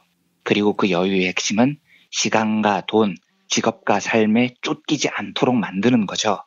그리고 저는 그 몫을 사실은 국가의 임무라고 생각을 합니다. 국가가 국민들에게 삶의 여유를 줘야 됩니다. 복지 정책을 강하게 실시해야 되는 이유가 여기 있는 거죠.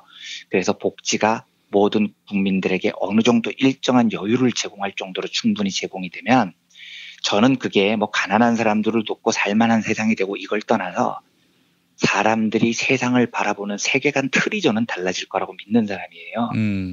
쫓기지 않으면 연대를 생각합니다. 그리고 서로를 도와요. 우리 인간의 본성이 우린 7,000년 동안 그렇게 살아왔거든요. 그런데 이 본성을 자본주의가 방해를 해온 거죠. 야, 그런 거 생각하지 마. 바쁘게 살아. 옆 사람은 왜 신경 써? 이런 식으로 끊임없이 우리의 연대성을 방해해왔다고 저는 생각을 합니다. 말처럼 쉽지는 않죠. 여유를 갖는 게요. 당장 먹고 살아야 되니까요. 그래서 우리의 여유를 찾기 위해서는 제가 인류의 본성이라고 믿는 연대의 복원을 위해서는 국가와 정부의 책임이 굉장히 중요합니다. 우리 국민들에게 여유를 주는 일에 정부가 혼신의 힘을 기울여줘야 됩니다. 그게 바로 제가 지속가능한 복지국가의 꿈을 절대로 버릴 수 없는 굉장한 중요한 이유 중에 하나입니다. 우리가 다 조금씩 여유를 가질만 하면요. 우리는 남을 짓밟아야 내가 사는 세상이 아니고 서로 돕는 사회를 복원할 마음의 여유도 생기게 됩니다. 그래서 저는 우리 모두가 좀 덜 바쁘고요. 덜 다그치고요. 그래서 그 속에서 이웃의 소중함, 연대의 본성을 서로 깨우쳐 나갔으면 좋겠습니다. 그런 의미에서 오늘은 월요경제학 시간으로 메슨과 달리의 유명한 심리학 실험, 사마리아인의 실험이라는 것을 소개해드렸습니다. 저도 학교 가기 참 싫을 때가 있었는데 결국 일어나게 되더라고요. 알아서. 선생님 매 때문에. 매 맞을까봐. 그 예전에 어디 방송에서 한번 들었는데 생물 선생님한테 그렇게 많이 맞으셨다면서요? 그래서 제가 맞은 건지 아니면은 제 친구가 맞은 건지는 알 수 없지만 그 사람이 누군지 제가 정확하게 얘기할 수 있습니다. 바로 그 예전에 광노현 교육감 구속됐을 때. 대행하셨던 분. 네. 대행이면서 뭐 국립묘지 참배를 해요. 그래서 내가 아이고 이 양반. 미치겠다 정말. 여전하구나 했죠. 네. 어떤 친구가 이제 그 성교육 비디오를 생물 시간에 봤는데 이 선생님이 틀어준 거죠. 아유 선생님 이런 풍기물난한 걸 왜 드냐고 그랬다가 뺨을 맞는데 이야 이거 정말 참 대단하게 맞았던 기억이 납니다. 예. 그렇게 공포로 학생들을 지배하던 편리하던 시대가 있었죠. 네. 근데 그런 분이 어떻게 교육감 권한대행까지 하셨대요. 좀 현충원은 왜 방문하시고. 아니 그 양반이 사실 다음 교육감 선거에 나오려고 했는데 제가 아유 선생님 그때 기억을 제가 잊을 것 같습니까? 이렇게 낙검수에서 얘기한 이후로는 안 나오시더라고요. 잘 막아주셨습니다. 네, 낙검수가 사회 곳곳에 참 큰 일을 하셨습니다. 진짜로. 예, 농담이고요. 예, 자 이완배 기자님 오늘 말씀 잘 들었습니다. 네, 감사합니다.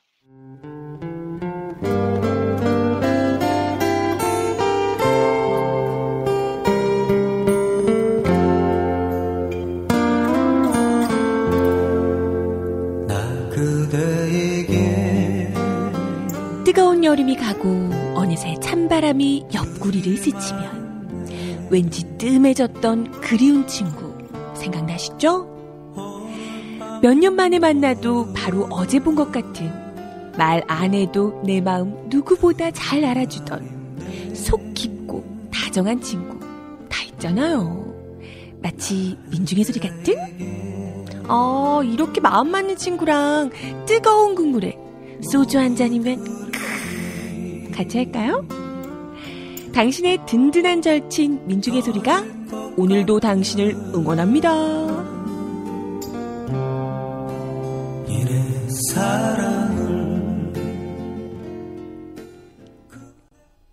민중의 소리 후원 전화 1661-0451 1661-0451 민중의 소리.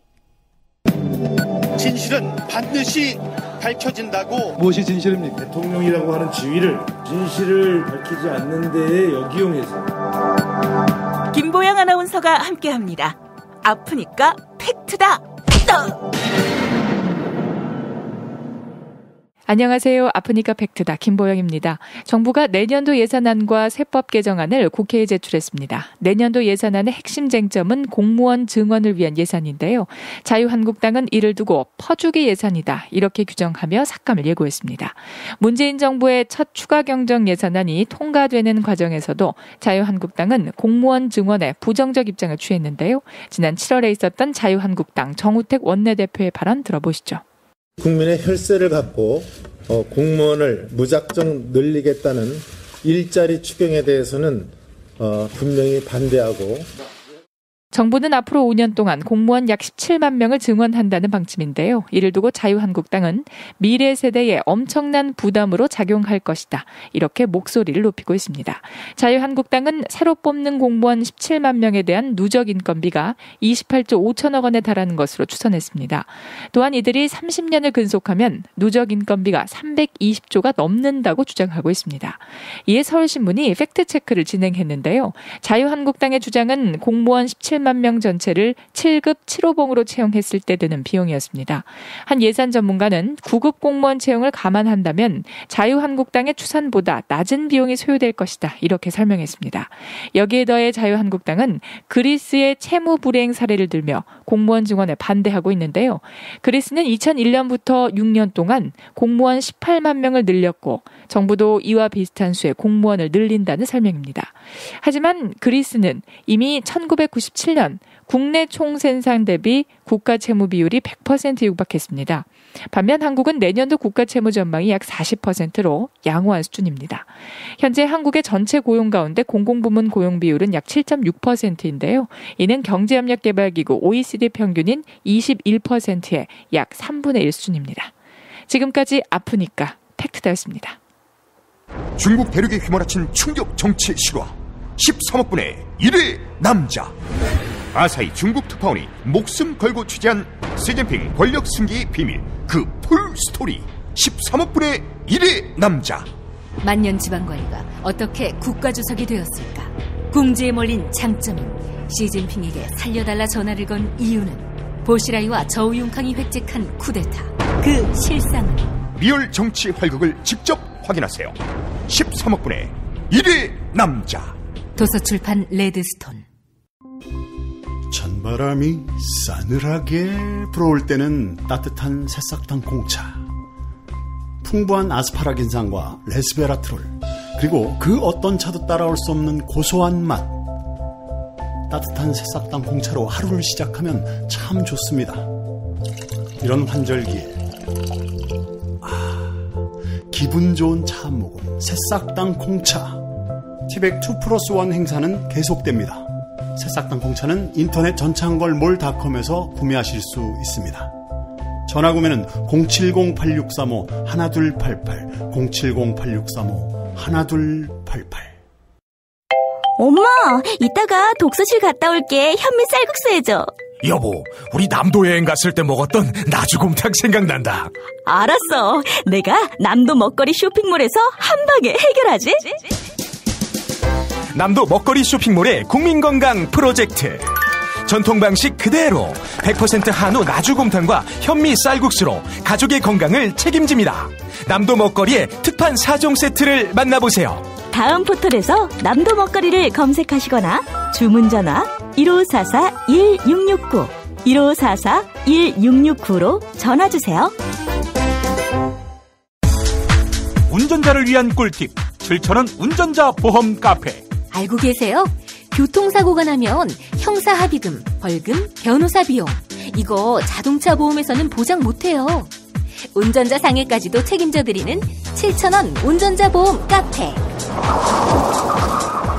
버스, 택시, 트럭 등 영업용 차량 운전자를 위한 12,500원 운전자 보험 카페도 있습니다. 실손, 부모님 건강, 자녀 보험도 안내해드립니다. 02849-9730 연중 무휴라 언제든 02849-9730.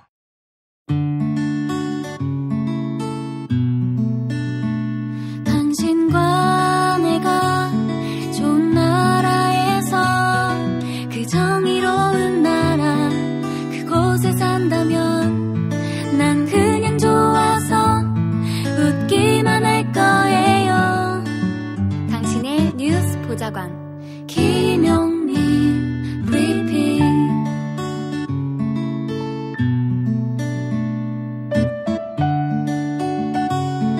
대한민국 뉴스 브리핑의 선두주자 김용민 브리핑. 계속해서 김보용 아나운서가 오늘의 날씨를 전해드립니다.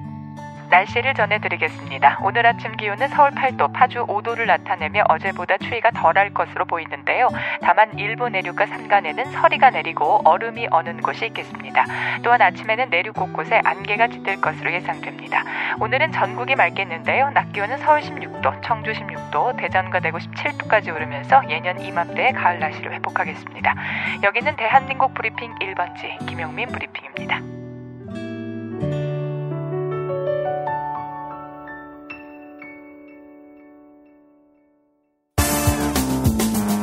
오늘을 읽는 책, 문학평론가인 국민대학교 국문학과 정선태 교수와 함께합니다. 정선태 교수님과 함께하겠습니다. 교수님. 네, 안녕하세요. 교수님. 가을이 다 가는 길목에 주말 어떻게 보내셨을까 매우 궁금합니다.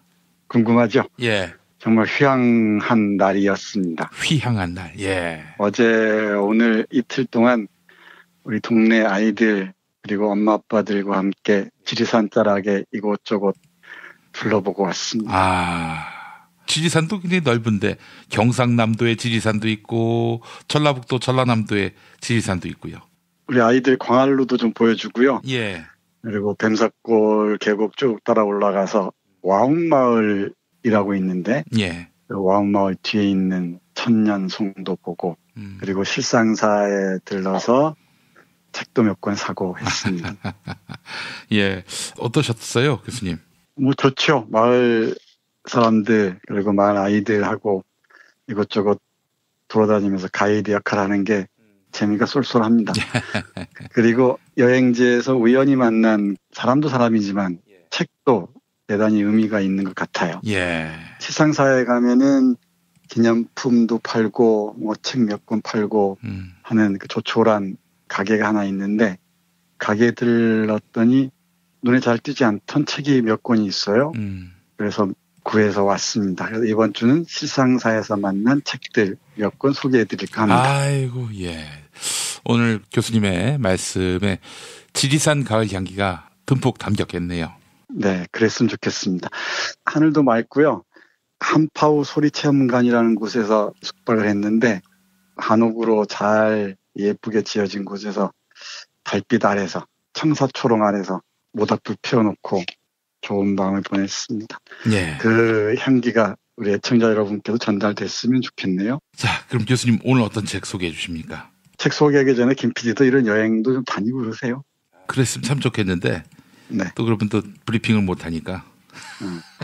아니 사실은 제가 토요일 일요일에 설악산에 가서 1박하고 올까 또 어제 벙커원 교회 설교는 또 딴 분이 맡아주셔가지고 그 김에 한번 다녀올까 했는데 토요일 날 행사를 많이 잡아놨어요. 제가 기억도 못했던. 그래서 이제 그러니까 토요일도 변함없이 일의 연장으로 그렇게 시간을 보냈습니다. 불행한 삶입니다. 저처럼 불행한 시사평론가는 다시는 없어야겠습니다. 그렇게 바쁘게 사시다가 나중에 후회가 깊어지면 어떡하려고 그래요. 글쎄 말입니다, 교수님. 정말 참. 자우림 김윤아가 부른 노래 중에 일탈이라는 곡이 있잖아요. 예. 할 일이 쌓였을 때 훌쩍 여행을 떠나는 것도 괜찮은 방법인 것 같습니다. 예. 그 애 셋이 딸려보고 그런 노래 한번 불러보라고 하십시오. 예. 네, 오늘은 실생사에서 만난 책 첫 번째 리 호이나키. 이름이 좀 낯설죠? 예. 폴란드계 미국인입니다. 이 책에 제가 주목한 것은 안정된 직장, 대학 교수 생활을 하다가 시골로 가서 농부가 되고 그리고 경제주의, 화폐 중심 사회의 틀에서 벗어나서 살 수 있을지를 실험하고 고민했다고 하네요. 그리고 제가 몇 번 소개해드린 이반 일리치와 각별한 관계였다고 합니다. 예. 정의의 길로 비틀거리며 가다 녹색평론을 주도하시는 김종철 선생이 아주 유려하게 번역했는데요. 예. 13편의 정말 말 그대로 주옥 같은 에세이가 실려 있습니다. 생각 같아서 하나하나 다 소개해드리고 싶을 정도인데요. 리 호이나키가 도미니크 수도회에서 사목 활동을 했던 것 같아요. 예. 그래서 어떤 성서적인 바탕이 깔려 있는데 예컨대 마태복음 13장 31절에 32절 아마 잘 아실 겁니다. 겨자씨의 비유 있잖아요. 오늘 성서 이야기가 많이 나오네요. 그래요? 예. 누가 또 하셨습니까? 그 이완배 기자라는 분이 또 하셨습니다. 이완배 기자는 저하고 텔레파시가 잘 통하는 것 같아요. 그런 것 같습니다. 사마리아인 얘기했어요, 방금 전에. 그러셨구나. 질투하지 마시고. 예. 알겠습니다. 예. 마태복음 13장 31절 32절에 나오는 그 겨자씨 비유 잠깐 읽어보겠습니다. 예. 하늘의 왕국은 한 톨의 겨자씨 같은 것입니다. 한 사람이 그 겨자씨를 자기 뜰에 심습니다. 겨자씨는 씨앗 가운데서 가장 작은 것이지만 그것이 자라면 뜰에서 가장 큰 나무가 되어 공중의 새들이 찾아와서 그 가지들 위에 앉습니다. 아주 유명한 비유죠. 예. 이 겨자씨와 같은 개인적인 삶이 사회의 변화와 어떻게 맞물릴 수 있는지, 그 실험이 가능한지, 고민은 어떤 의미가 있는지 등등에 대해서 다양한 사유를 펼쳐 보이고 있습니다. 그리고 또 한 구절, 마태복음 6장 19절에서 20절에 있는 구절을 잘 아실 겁니다. 너희 자신을 위하여 지상에 보물을 쌓아놓지 마라. 거기서는 좀과 녹이 보물을 갉아먹고 도둑들이 침입하여 훔쳐가느니라. 그러니 너희 자신을 위하여 하늘에 보물을 쌓아두라. 아이고. 요 두 구절만으로도 이 책을 관통하는 사상이 무엇인지 명료하게 이해하실 수 있을 것 같습니다. 이 안정된 직장이었던 대학 교수 생활을 하면서 이 냉전 체제 하에서 지식인으로서 내가 어떻게 살고 있는가 고민이 깊어졌던 것 같죠. 예. 그래서 아니다, 이게 아니다. 그래서 내가 정말 그 실천해야 할 삶이 있다면 가야 한다. 그래서 시골 농장으로 가서 이웃들과 함께 농사를 지으면서 체험한 글들이 다수고요. 그리고 자기의 삶의 경험과 자기의 독서 체험들을 결합해서 시적인 언어로 밀도 높은 글들을 펼쳐 보이고 있습니다. 이 책을 펼치면 변두리에서의 삶이라는 글이 있습니다. 아주 오랫동안 눈길이 머물렀는데요. 한 구절 읽어보겠습니다. 예. 날이 갈수록 기막힌 어리석음으로 빠져들어가고 있는 사회에서 한 사람의 대학 교수로서 지내는 삶의 안락과 특권을 누려오면서 나는 눈을 들어 또 다른 세계를 바라보아야 할 필요성을 느꼈다. 나의 일상을 어떻게 조직하고 내 마음에 어떻게 자극을 줄 것인가에 대한 전혀 다른 개념을 찾고 내 상상력을 해방시키고 내 감각이 기쁨을 느낄 수 있는 새로운 길이 필요했다. 대형 매장과 영화관의 표면적인 번쩍거림의 밑을 보면서 또 주류 문화를 지배하고 있는 어둠과 무질서를 차갑게 응시하면서 나는 지금이야말로 내가 기도와 노동이 결합된 현대적 형태의 삶을 찾아보아야 할 순간일지 모른다는 생각을 하였다. 나는 지성적 삶이라는 공허한 이상을 근본적으로 물어보고 삶을 위해 필요한 노동을 하는 것과 동시에 내면적 삶의 추구를 위한 한가로움을 향유하는 것이 과연 가능한지를 발견해야 할 나로서는 역사적인 기회가 바로 이때일지도 모른다고 생각하였다. 네, 김 PD가 한가롭게 여행을 떠날 시간이 바로 이때. 지금 당장 일지도 모른다는 생각에 좀 우리 김 PD를 휘어잡았으면 좋겠는데 교수로서 안락과 특권을 누려오면서 이렇게 사는 게 어떤 의미가 있는가? 내 감각의 기쁨이 과연 어디까지 이르고 있는가? 그리고 주류 문화 속에서 나는 도대체 어떤 생활을 하고 있는가? 등등에 대해서 이런저런 얘기를 아주 고급스러운 문장으로 서술하고 있습니다. 그러면서 시골에 가서 이런저런 사람을 많이 만난 것 같습니다. 시골에서 만나면서 어떤 장소성을 발견하는 거죠. 자신의 기억이 새겨지는 그 장소성의 근거지들을 찾는 것 같은데 여기에서 경제주의를 비판하면서 이렇게 얘기를 하네요. 마침내 나는 나와 내 이웃들 사이의 교섭은 무한히 풍부한 교환관계, 상호 증여의 관계라는 사실을 깨닫게 되었다. 이러한 행동들은 빈번히 일어났고 다양한 시간과 장소의 분위기에 따라 많은 다양한 형태와 빛깔을 띠고 일어났다. 숫자를 생각하고 계산적인 행동을 한다는 것은 우스꽝스러운 짓이었을 것이다. 이것은 셈과 계산의 세계가 아니었다. 질투와 시샘이라는 보편적인 감정은 여기에서는 맥을 못 추었다. 네, 이것도 깊은 울림을 남습니다. 그러니까 셈과 계산의 세계가 아닌, 그러니까 이른바 근대 경제학이 지배하는 그런 세계가 아닌 아주 풍부한 교환관계, 증여관계가 삶을 구성하는 그런 세계라는 것이죠. 그 안에서 이 저자의 삶의 풍경은 훨씬 풍요로워졌다고 얘기를 하고요. 미처 보지 못했던 자기 내면을 깊이 들여다볼 수 있었다고도 말을 합니다. 이런 것은 또 장소와도 관련이 있을 텐데 과학에서 시로라는 에세이가 있습니다. 이것도 역시 멋진 글인데요. 과학적이고 합리적인 그런 세계에서 살다가 그러니까 아주 치밀하게 돌아가는 시스템 속에서 살아가다가 이런 그 한가롭고 느긋한 삶 속으로 뛰어들었을 때 미처 내가 보지 못했던 어떤 장소가 보인다는 겁니다. 소중한 관계라는 자산이 싹을 틔우는 그런 곳이겠죠. 그러면서 이 장소와 관련해서 쓴 부분이 있습니다. 그 부분도 좀 읽어드리겠습니다. 무엇보다도 장소에 문제가 있다. 오늘날 우리가 어떤 장소에서 살아간다는 것은 무슨 뜻인가? 한 장소에 밀착하여 긴밀한 접촉을 유지하며 사는 것이란 여러 해 동안 나는 한 장소, 고립되고 고요한 시골의 한 조각 땅 위에서 어떤 식으로 뿌리를 박고 정착해 보고자 노력을 했다. 내가 가만히 귀를 기울이면 나는 멀리로 스쿨버스와 우체부가 지나가는 소리를 매일 들을 수 있었다. 그 차들은 개울 위 다리를 지나갈 때 헐거운 판자들에 부딪히는 소리를 내곤 했다. 그 차들 외에 내 땅 옆 자갈길을 지나가는 차들이 없는 날이 며칠이나 계속되는 때도 있었다. 내 귀에 그 밖의 외부에서 들려오는 소리는 전혀 없었다. 나는 한 장소에 존재한다는 것, 매우 좁은 경계 안에서 한정된 채 지낸다는 것, 그래서 내 발밑에 흙과 풀과 잡초와 나무들, 그리고 이 40에이커 땅 테두리 안에 살고 있는 야생의 생물들을 친근하게 알고 지낸다는 것이 과연 무엇을 뜻하는지 발견하고 체험하고 싶었다. 나는 내가 존재하고 있는 장소 안에서 걷고 내가 존재하고 있는 장소 안에서만 있고자 했다. 네, 이렇게 얘기합니다. 우리는 도시에서 살면서 아파트라는 가장 한국인이 좋아한다는 주거 형태 속에 사로잡힌 채 살아가고 있잖아요.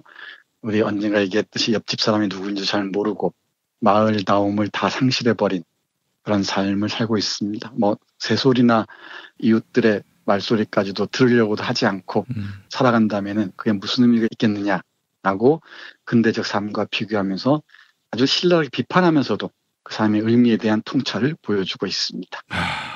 감동적입니까? 네, 할 말을 이렇게 만듭니다. 이 책에 뭐 여러 가지 얘기들이 많이 있습니다. 특히 아동에 관한 문제들도 있고요. 뭐 교육에 관한 문제들도 있고. 그런데 제 눈길을 끈 게 죽음에 관한 그 에세이가 있어요. 자신의 아버지가 병실에서 움축달사하지 못하고 철저하게 고립된 채 서서히 죽어가는 그런 모습을 보면서 의료 시스템이라는 게 장소를 잃어버리고 병원에 갇혀서 의료 시스템의 명령대로 죽어간다는 게 인간의 위험을 얼마나 훼손하는지 하나하나 들여다보고 있습니다.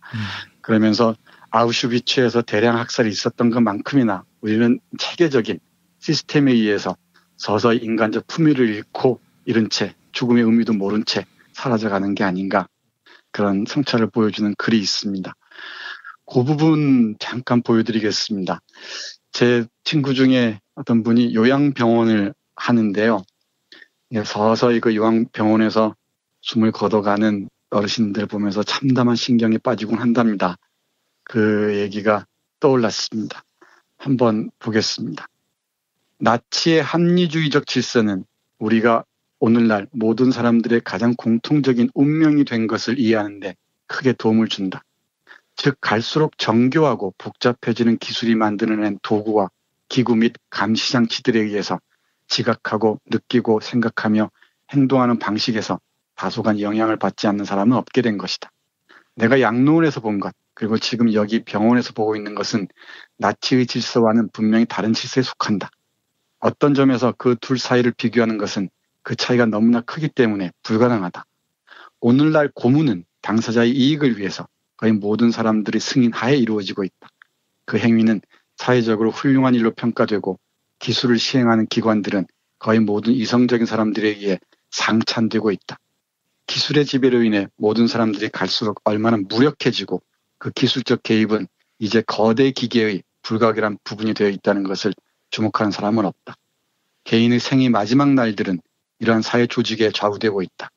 오늘날 사람은 기술적 장치들에서 떨어짐으로써 궁극적으로 기계들이 보내는 신호에 의해서, 그리고 부차적으로 기술자들의 판단에 의해서 비로소 최종적으로 죽을 수 있다. 예, 이것도 아마 잊지 못할 구조로 남을 것 같습니다.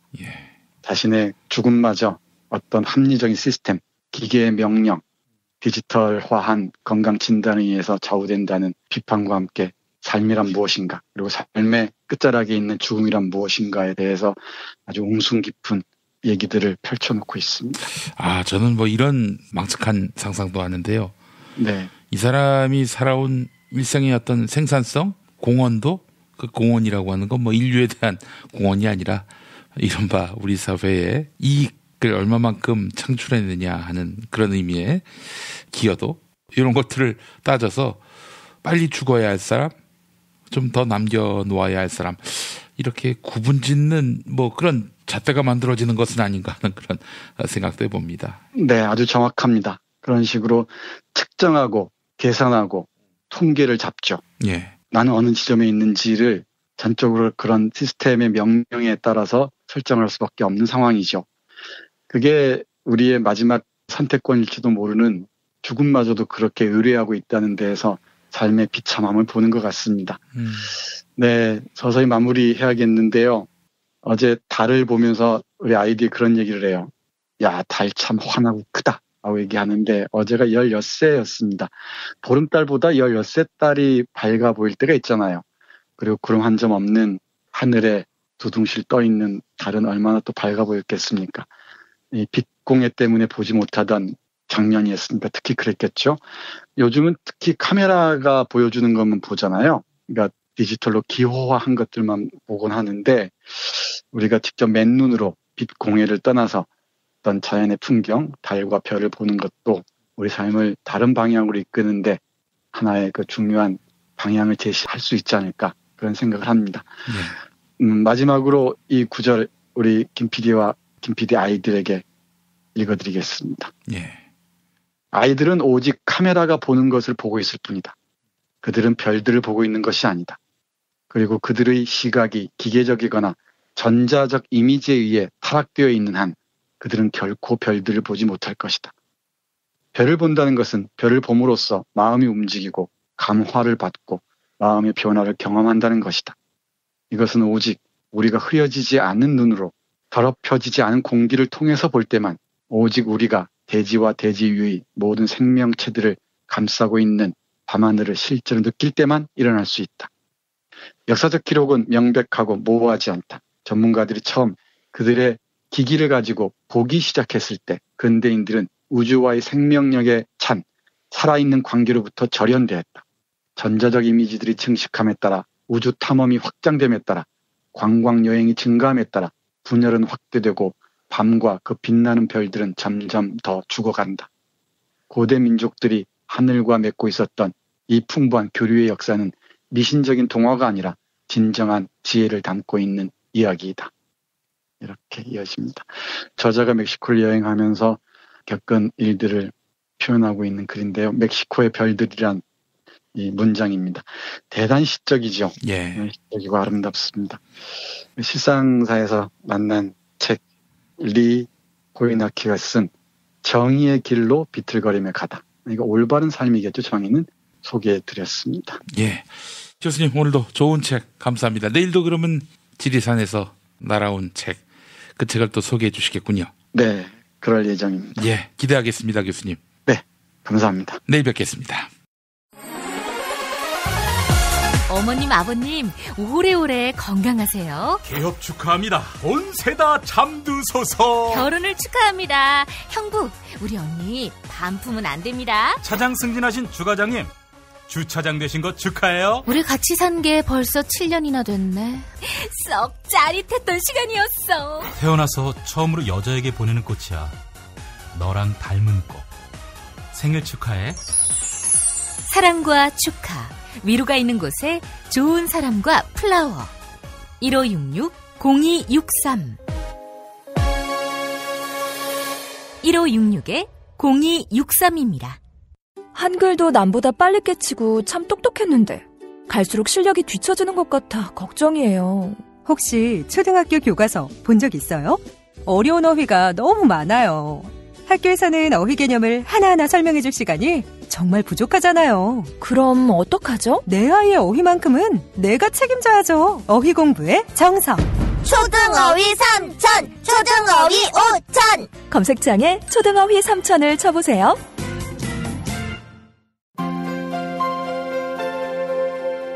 이준호동 희망센터 이사 권영국 변호사입니다. 이준호동 희망센터는 동남아시아 저개발 국가의 이주노동자들과 함께하고 있습니다. 시골 오지 마을에 학교를 만들고 마을 주민들이 공동체를 이루어 운영하도록 돕습니다. 포털 검색창이나 페이스북에서 이주노동 희망센터를 검색하시어 후원회원이 되어주세요. 노동 존중 생산과 소비를 통한 사회연대를 추구하는 문자당이 함께합니다. 답은 이미 정해져 있으니 너는 대답만 해라고 하는 답정너. 아닌데. 답은 정치인데 너만 몰라. 이건데.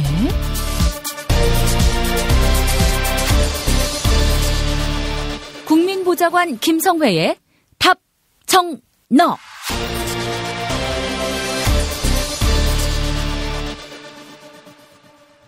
김성회 보좌관 만나겠습니다. 김성회 보좌관님.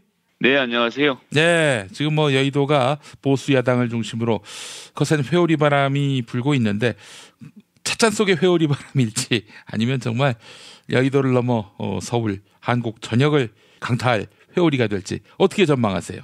저는 어떻게 되느냐에 따라 달라진다는 뻔한 얘기긴 하지만 나름의 영향력은 있을 거라고 생각하고 보고 있습니다. 예. 근데 지방선거에 태풍이 되거나 그럴 것 같진 않아 보이는데요? 일단 홍준표 대표가 박근혜를 탈당시켰죠, 결국. 제가 지난주에 말씀드렸습니다만 박근혜는 탈당 조치를 할 것이고 서청원 최경환은 어쩌지 못할 거라고 했는데요. 예. 지금까지 수순대로 간다고 보고 있고요. 아니 근데 서청원 최경환은 지금까지 친박으로 먹고 살아왔다면은 자기 입지를 구축해 왔다면 박근혜가 출당되는 마당에 왜 가만히 있습니까? 뭐 여기에 강력하게 저항한다든지 갖고 있는 파일을 깐다든지 이래야 되는데 조용해요? 친박으로 정치를 해오신 분들이 아니고 제가 지난번에도 한번 말씀드렸습니다만 이분들은 염치 없음으로 정치를 하신 분들이라서요. 염치 없이 그냥 있는 겁니다. 박근혜가 힘이 있을 땐 박근혜 편이었지만 박근혜가 이제 힘이 없으니 그 편을 들지 않는 것이고요. 지금 보시면 그 사실은 뭐 친박이라고 하면 그 앞에 선두주자 뭐 예를 들면 김문수라든지 김진태라든지 박근혜 청와대에서 근무를 했던 김재원 의원, 뭐 곽상도 의원 등등 뭐 많이 있지 않습니까? 예. 지금 꼼짝 못하고 있죠. 원래 이런 정도 했으면 나는 홍준표와 한지붕 아래 있을 수 없다라고 뛰쳐나와야 당연한데 검찰의 국정원 관련된 또 적폐 청산 관련된 수사들이 어마어마한 속도와 진도를 내고 있지 않습니까? 예. 그런 상황에서는 예전 박근혜 부역자들이 어떻게 됐든 자유한국당이라는 커다란 텐트 아래서 비를 피하고 있어야 된다는 생각을 할 것이고요. 예. 그렇기 때문에 이제 그 사람들의 움직임은 사실은 크게 영향을 못 미칠 거라고 보고 있습니다. 알겠습니다. 자, 지금 홍준표 대표가 금요일 저녁이 다 돼서 뉴스의 사각지대에서 박근혜 출당을 밝혔는데 제가 보기에는 이런 행간을 보니까 뉴스에서 많이 부각되기를 바라지는 않고 다만 바른정당에는 확실한 신호를 보여줌으로써 조용하게 스무스하게 바른정당 상당수의 국회의원 또 지방자치단체장이 자유한국당으로 돌아오기를 바라는 마음이 개입된 것은 아닐까 하는 그런 생각이 드는데 제가 말씀드린 대로 이번 탈당 조치로 잃은 것은 거의 보이지 않고요. 반면에 바른정당의 김무성계를 다 데리고 들어오는 효과를 보게 생겼는데요. 이것이 뜻하는 것은 바른정당이 교섭단체 지위를 잃게 되는 것이거든요. 예. 그리고 내년 지방자치 선거를 앞두고 TK 쪽에 큰 부담을 덜었다는 점을 좀 얘기해 주는 것 같고요. 뭐 남경필 지사도 이쪽으로 따라올 테니까 지방자치 선거에 있어서 상당히 큰 변수는 없었다고 보고 제가 뭐 누차 말씀드리지만 홍준표는 대선 때부터 외부에서 보기엔 정말 뭐 저런 사람이 다 있나 싶지만 착실하게 포인트를 쌓아가면서 한 점씩 두어가는 형태라고 보고 있습니다. 지금 지지율도 예전에 비하면 상당 부분 회복을 한 상태죠. 아, 그렇군요. 그렇다 한들 지금 박근혜 한 명 출당시킨다고 이게 친박당의 이미지를 또 적폐당의 이미지를 완전히 털어낼 수 있을까? 그런 생각이 들지 않으세요? 어떠세요? 저는 어차피 내년 선거에서는 대구 경북 지역하고 경남 일부 그리고 보수적인 지역 몇 군데를 더 건지는 선거로 가려고 마음 먹고 있다고 보기 때문에요. 바른정당의 준동만 막아도 네. 그 원래 자기들이 갖고 있는 지역에서는 어느 정도 역할을 할 수 있을 거라고 보고요. 네. 그렇게 됐을 경우에는 괴멸 수준은 잘 탈출해서 도망 나올 수 있지 않을까라는 생각 계속 하고 있습니다. 아, 괴멸만은 맞겠다. 예를 들어서 대구에서 그러면 누굴 찍습니까? 자유한국당 아니면 민주당을 찍나요? 쉽지 않거든요. 아, 전 그래서 그런 제안도 했어요. 민주당이 이참에 영남을 기반으로 한 우당을 창당하는 겁니다. 영남 사람들이 찍기 좋게. 그나마 유승민 등 바른정당 사람들이 움직일 때는 TK에서 반씩 갈라먹는 경우에 민주당의 선전 이런 그림이 그려졌었는데요. 예. 바른정당의 움직임을 봉쇄하고 나면 그 민주당의 운신의 폭이 좀 좁아지는 효과는 있겠죠. 자, 그렇다면은 바른정당이 소수당이 된다면 결국 뭐 국민의당과 연대를 안 할 수 없겠네요. 카드가 없겠어요. 지금으로서 카드가 없다고 보여지고 교섭단체 지위를 박탈당하게 되면 간사직을 다 뺏기게 됩니다. 16개 상임위원회 간사가 한 사람씩 다 있었던 것이 철수하게 되는데 이게 뭐 상당히 타격이 큰 거거든요. 정의당이 아무리 열심히 해도 교섭단체가 아니기 때문에 가지고 있는 실력을 발휘 못하는 것처럼 바른정당도 이제 그런 처지에 처했다고 보고요. 그런데 문제는 바른정당에서 정치를 했던 분들은 지난 뭐 10몇 년간 계속 여당 생활을 해왔던 분들이시죠. 야당의 비교섭단체에서의 말 그대로 독립군 정신으로 버텨야 되는 이런 종류의 정치에 잘 적응 못하실 분들이라서 어떤 형태로든 합쳐야 된다고 보는데요. 저는 조심스럽습니다만 자유한국당으로 넘어갈 사람들이 좀 더 많아 보이고 유승민 의원은 다음번 대선을 놓고 이제 안철수랑 1대1 담판이 가능하다고 봐서 이제 국민의당으로 들어오려고는 할 텐데 이 경우를 상정하기 전에 저는 좀 먼저 봐야 되는 게 안철수 대표가 국민의당이 자유한국당과의 관계는 어떻게 설정할 것인지 이것도 좀 같이 봐야 된다고 봅니다. 어떻게? 낮은 가능성이지만 3당 합당도 저는 충분히 가능하다고 보고요. 이게 사실 이 사람들은 무슨 보수 이념이고로 뭉친 사람들이 아니니까 현재의 집권 세력, 문재인 대통령 이하 민주당이 잘 하고 있는 국면에서 본인들은 이제 괴사의 위기라고 볼 거거든요. 그러면 모든 것을 던지고 우리 셋이 함께 힘을 합쳐서 제2의 3당 합당으로 991용으로 나서자라는 주장 저는 할 수 있을 가능성이 있다고 보여지고요. 예. 그렇게 해서 새로 뭉치는 경우에는 저는 새로운 바람을 일으킬 수도 있지 않겠나라는 걱정도 또 한편으로 있습니다. 저는 사실은 바른정당에 있었던 국회의원들 10수명이 대선 전에 집단 탈당했지 않습니까? 당시에 그 의원들이 탈당하게 된 결정적인 계기, 뭐 그게 이제 근본적인 원인은 아니지만 계기가 됐던 것이 이들 의원들과 유승민 의원이 만났을 때 유승민 의원이 우리가 보수의 정의당을 할 수 있는 거 아니냐 이 한마디에 발끈해가지고 다들 탈당했다는 거 아니겠어요? 보수의 정의당, 소수당 같은 거는 또 이념정당 이런 걸로는 절대 자기들은 함께할 수 없다. 이런 세력들입니다. 말 그대로 이제 모렴치로 정치한다는 그 김성회 보좌관 말씀이 정확한 것 같아요. 전 나머지 의원들은 전부 다 총선을 보고 뛸 거고요. 안철수, 유승민 의원은 대선을 보고 뛸 건데 예. 각자 이해관계가 좀 다르기 때문에요. 앞으로 어떻게 이합 집산할 건지는 조금 더 지켜봐야 될 문제가 아닌가 싶습니다. 예, 알겠습니다. 뭐 보수정당 이야기는 뭐 사실 새로운 얘기는 없네요. 따지고 그래도 보니까. 요즘 뭐 재밌습니다 아주. 근데 그 어떻습니까? 그 지금 바른정당 의원들하고 자유한국당 의원들, 바른정당이 있다가 탈당한 의원들하고 기존의 바른정당 의원들하고 만났을 때 배신자니 뭐 이런 식으로 서로 눈 흘긴다든지 뭐 말도 섞지 않는다든지 그러진 않죠. 그러진 않습니다. 이게 뭐 사람 사는 세상이라서 그 뭐 언론에 대고 그렇게 얘기는 해도 면전에 만나면 다들 친하게 잘 지내죠. 예, 그리고 언제 또 합칠지 모르는데 그렇게 척을 지려고 하지 않습니다. 예. 이게 바로 보수의 힘입니다. 그렇습니다. 뭐 이익이 있다면 언제라도 다시 안면을 깔고 뭉치는 것, 염치가 없음 이런 것이 보수를 지탱한 힘인데 저는 뭐 계속 잘 지낼 거라고 봅니다. 홍준표하고 친박도 마찬가지일 거예요, 사실은. 아니 뭐 말씀 나온 김에 잘 아시겠지만 지난 대선 때도 홍준표 대표가 전국에 선거하러 다니면서 자기가 박근혜의 뒤를 이어서 이 보수 정권을 수습하겠다, 박근혜를 잘 지키겠다는 이런 얘기를 많이 하고 다녔었잖아요. 예. 그러다가 이제 대선이 끝나고 나서 또 이제 박근혜를 헌신작처럼 버리는 뭐 이런 거기 때문에 이익이 어디에 있는가, 표가 어디에 있는가 이거 외에는 관심이 없는 사람들이죠. 이런 그 무개념, 무철학, 무이념 정당에다가 권력을 주면은 유자들이 권력을 제대로 쓰겠습니까? 바로 흉기로 오용하기 마련이죠.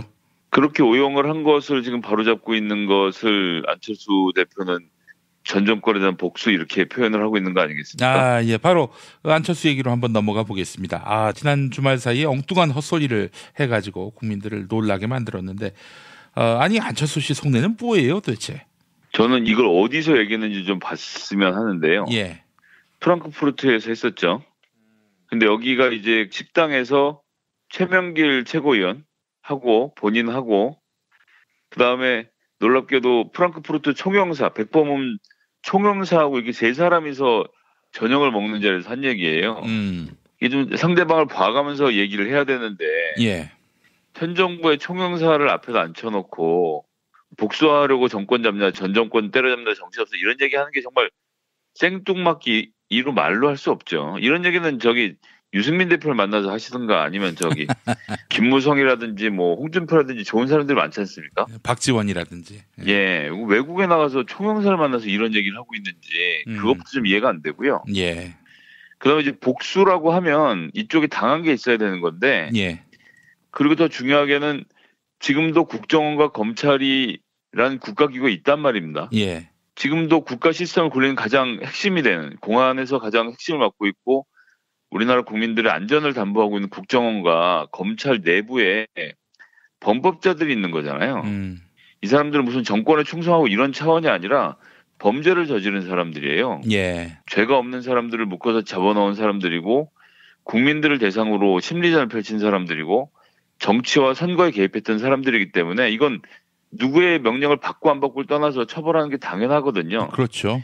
이것은 현존하는 권력에 대한 정리의 차원에서 일을 하는 건데 이걸 전 정권의 복수라고 하면 저는 그 대목이 떠오릅니다. 우리 문재인 후보하고 안철수 후보가 TV 토론에서 만났을 때 제가 MB 아바타입니까? 이렇게 물어봤던 적이 있잖아요. 제가 갑철습니까?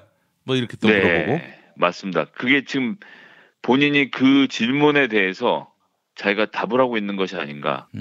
좀 이렇게 생각을 해봅니다. 예. 과거의 비리를 척결하는 것, 적폐 청산하는 것은 두 번 다시 이런 일이 없도록 하자. 이런 취지도 있는 거 아니에요. 그 만약에 대충 용서해주고 복수라고 생각해서 더는 이제 뭐 과거 정부의 일들에 대해서 왈가왈부하지 말자 이렇게 나온다면은 그 일이 또 재발된다면 그건 누가 책임집니까? 남의 눈치 안 보고 정도를 걷고 원칙대로 하는 것 이게 새 정치 아닌가요? 네, 전 뭐 100% 동의하고요. 과거의 구습을 타파한다 뭐 이런 의미가 아니고 범죄를 저지른 자들을 검거하는 중인 겁니다. 예를 들어서 2년 전에 살인한 사람을 체포했는데 그 왜 적폐를 청산하려고 하느냐, 왜 복수를 하려고 하느냐는 사람은 아무도 없잖아요. 그렇죠. 범죄의 시점이 중요한 게 아니라 그 사람들이 처벌받지 않고 지금 현 정부에서 현직에서 일하고 있다는 것 이것이 전 포인트라고 보고요. 예. 이런 사람들 속아내고 처벌하는 것은 당연한 국가기관의 의무라고 생각하기 때문에 이걸 왜 복수랑 연결시키는지 그 얘기를 하고 싶은 사람 전 세계에 딱 2명 있죠. 박근혜하고 이명박. 그분들과 의견을 같이 하겠다는 말씀이신 건지를 안철수 대표에게 다시 여쭙고 싶습니다. 예. 그래요. 우리 안철수 대표 같은 경우에는 MB 아바타라는 이야기를 듣기 싫어하시는데 아니 지금 MB하고 박근혜의 이익을 대변하고 있으면은 아바타라는 얘기를 들어 마땅하죠. 오늘 그 역사학자 전우용 선생이 트위터에 올린 글을 보니까 가장 어려울 때 돕는 사람이 진정한 친구다라고 했는데 지금 아무도 적폐 청산에 대해서 보수 야당 그 당사자들 말고는 문제 제기하는 사람이 없는데 아바타란 말을 싫어하면 안 되죠. 안철수 대표가. 저는 친구인데 왜 아바타냐라고 하느냐로 좀 알아듣는 게 맞는 것 같습니다. 예. 그러네요. 진짜. 예. 알겠습니다. 안철수 대표의 이 말에 대해서 국민의당 의원들은 어떻게 동조합니까? 아니면은 이게 뭐, 아니 지금 이 국면에서 그런 뚝단지 같은 소리를 하느냐라고 하는 반응을 보이는지요? 바른정당과 합칠 거면 차라리 민주당으로 복귀하는 게 낫겠다라고 생각하는 사람들도 있고, 예. 지금 이제 먹을 걸로 놓고 민주당이 훨씬 많기 때문에 민주당으로 다시 복귀하고 싶은 마음이 스물스물 드는 사람들이 있는 거거든요. 그런 분들의 입장에서는 적폐 청산에 속도를 내야 된다라고 하는 거고, 호남 의원들 중심으로는 지금 안철수 대표 이런 그 발언에 대해서 반발하고 있죠. 박 전 대표 아주 면전에다 놓고 한마디 세게 했는데요. 이런 일련의 과정을 보면 적폐 청산 과정에서 이명박 박근혜의 범죄가 얼마나 드러나게 될지, 그것이 현 정치권에 있는 의원들에게 또 어떤 영향을 미칠지, 그런 과정에서 바른정당하고 자유한국당, 국민의당에 누구가 같이 합치게 될지, 또 국민의당에는 또 어떤 사람들은 민주당으로 돌아오려고 할지 이런 움직임들이 좀 긴밀하게 이루어질 거라고 보고, 저는 내년 지방자치선거가 시작되기 전에 올 연말쯤에는 1차적인 분산과 집합은 이루어지지 않을까라고 좀 예측을 해보겠습니다. 쪼개고 나가서 또 쪼갭니까? 쪼개고 나가기 시작한 사람은 평생 쪼개서 나갔다 들어왔다 하게 돼 있습니다. 아, 미토콘드리아 정당이 되겠군요. 네, 그런데 이제 문제는 민주당으로 다시 돌아오시려고 하는 분들을 어떻게 할 것인가. 예. 저도 뭐 답을 잘 모르겠습니다. 예. 답답하네요. 어떻게 지금 당내의 분위기는 어떻습니까? 만약에 돌아오겠다 하는 분들, 말도 안 된다. 어떻게 다시 받을 수 있느냐라는 입장입니까? 아니면은 선별적으로는 받을 수 있는 거 아닌가 하는 그런 입장이 좀 힘을 얻고 있나요? 지금 국회 안에서 한석이 모자란 입장에서는요. 뭐 솔직히 말씀드리면 받아야 된다라고 생각을 하는 사람들이 있는 것도 사실인데요. 예. 지지자 그룹을 중심으로는 절대 그럴 수 없다는 생각들 많이 하시고, 더 중요하게는 그 이제 소위 분파 세력들이 다 나가고 난 다음에 민주당 지금까지 승승장구 해왔지 않습니까? 그러네요, 보니까. 네, 추미애 대표 리더십도 뛰어났지만 추미애 대표가 2년 임기를 거의 채우고 계세요, 지금. 저희 당에서 저는 지금 처음 보는 케이스인데 비대위 한 번 없이 이렇게 유지하고 있다는 것. 우리가 여기서 이 분탕질을 할 사람 5명 더 받아서 과연 당이 커질지 저도 이 어느 것이 맞는 판단인지에 대해서 잘 모르겠습니다. 솔직히. 예. 그렇군요. 결국에는 지금 의회가 역대 여당 중에서 가장 적은 수의 여당 아닙니까? 예, 그렇습니다. 의석수가 더 필요하기도 하고 그런데 잘 보시면 또 어차피 국회 선진화법이 있어서 압도적 다수가 되지 않는 이상은 같은 상태를 유지하는 거기 때문에 예. 어떤 의미에서는 바른정당하고 국민의당이 잘 살아있으면서 사안별로 연대하는 것이 좀 더 나은 것이 되지 않을까. 오히려 팽팽하게 자유한국당하고 민주당 중심으로 재편이 되면 정말 그때는 법 하나 통과시키기 어려운 상황이 올 거라고 보거든요. 예. 뭐라고 말씀드릴 수가 없습니다. 지금 변수가 너무 많네요. 만약에 민주당이 한 180석 이상이 된다. 그러면 또 어마어마한 그런 책임 추궁을 받을 수밖에 없는 위치가 되기 때문에 그만큼 정치적 부담도 커지는 것이죠. 커지지만 거기서 실력을 입증해야 한다고 보고요. 그렇게 해서 입증된 실력으로 다음번 정권을 맡겨달라는 부탁을 저희가 국민들한테 드려야 될 테니까요. 저희는 한 번은 꼭 그런 상황 만들어 보고 싶습니다. 예, 알겠습니다. 자, 오늘 김성애 보좌관님 말씀 잘 들었습니다. 네, 감사합니다. 김영민 브리핑 2부, 김영민의 뉴스 브리핑 알고 계십니까? 지상파 라디오 서울 SBS 러브 FM 103.5와 부산 KNN 러브 FM 105.7로 매일 오전 6시 20분부터 40분 동안 함께하실 수 있습니다. 새벽에 나온 새 소식, 당일 대한민국을 뒤흔들 핵심 이슈, 김영민의 뉴스 브리핑에서 미리 만나실 수 있습니다. 이제 오늘 날씨 알아보겠습니다. 기상청에 최혜윤 리포터가 나가 계시죠? 네, 안녕하세요. 다수는 누구 겁니까? 제 건 아닙니다. 아, 그렇군요.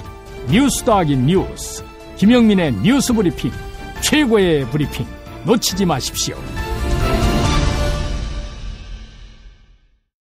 탄핵 때문에 뭐 이야기를 전달을 하려고 해도 길을 막고 듣질 않아요. 회족 수준으로 쪼그라든 한국 보수. 회생의 길은 과연 있을까? 변화된 정치 환경, 갈 길 잃은 보수에게 새로운 희망을 제시한다.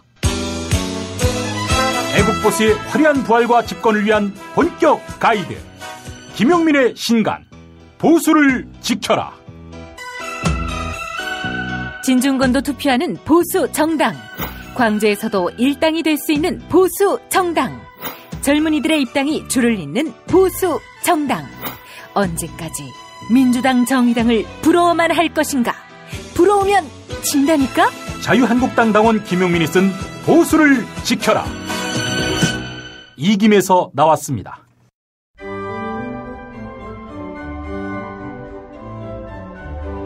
백여 년 전통의 오스트리아 파이프 오르간 제조 명가 리거샤가 심혈을 기울여 만든 한신대학교 신학대학원 파이프 오르간. 한신대 신학대학원에서는 2017 파이프 오르간 정기 연주회를 매주 월요일과 금요일 진행합니다. 세계적인 파이프 오르가니스트의 연주로 아름다운 클래식과 거룩한 교회 음악이 어우러지는 감동의 무대. 11월 27일까지 매주 월요일 낮 12시 30분과 12월 1일까지 매주 금요일 저녁 6시에 서울 강북구 인수공로 159 한신대학교 신학대학원 예배당으로 여러분을 초대합니다. 입장료는 없습니다.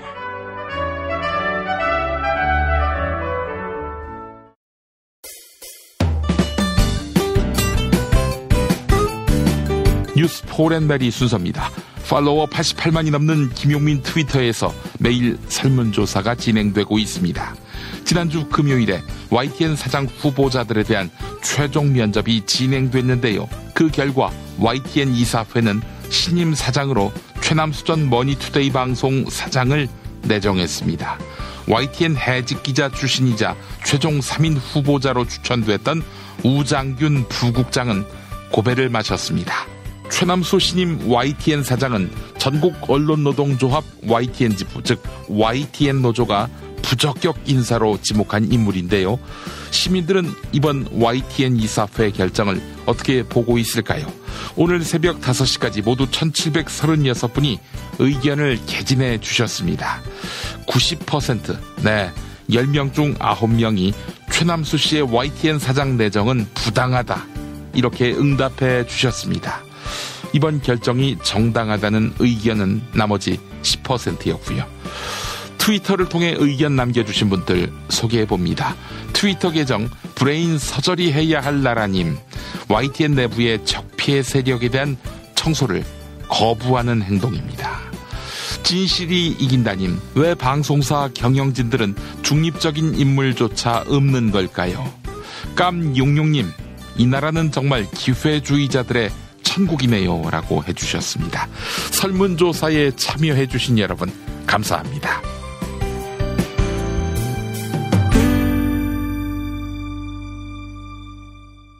팟캐스트 포털 팟빵의 김용민 브리핑 게시판에 올라온 사연 일부 소개합니다. 호랑이 6님, SBS 논두렁식의 보도는 철저히 조사해 엄벌을 내려야 합니다 라고 하셨고, 나그너 오리지널님, 감사원은 MB의 자원 외교와 4대강 비리를 부실감사했습니다. 책임을 물어야 합니다 라고 하셨고, 함께라서님, 홍종학 전 의원님은 19대 국회에서 많은 업적을 남겼습니다. 능력도 탁월하고 따뜻한 분이라 적극 응원하고 싶습니다 라고 해주셨습니다. 2017년 11월 6일 월요일 김용민 브리핑 모두 마칩니다. 애청해주신 여러분 감사합니다.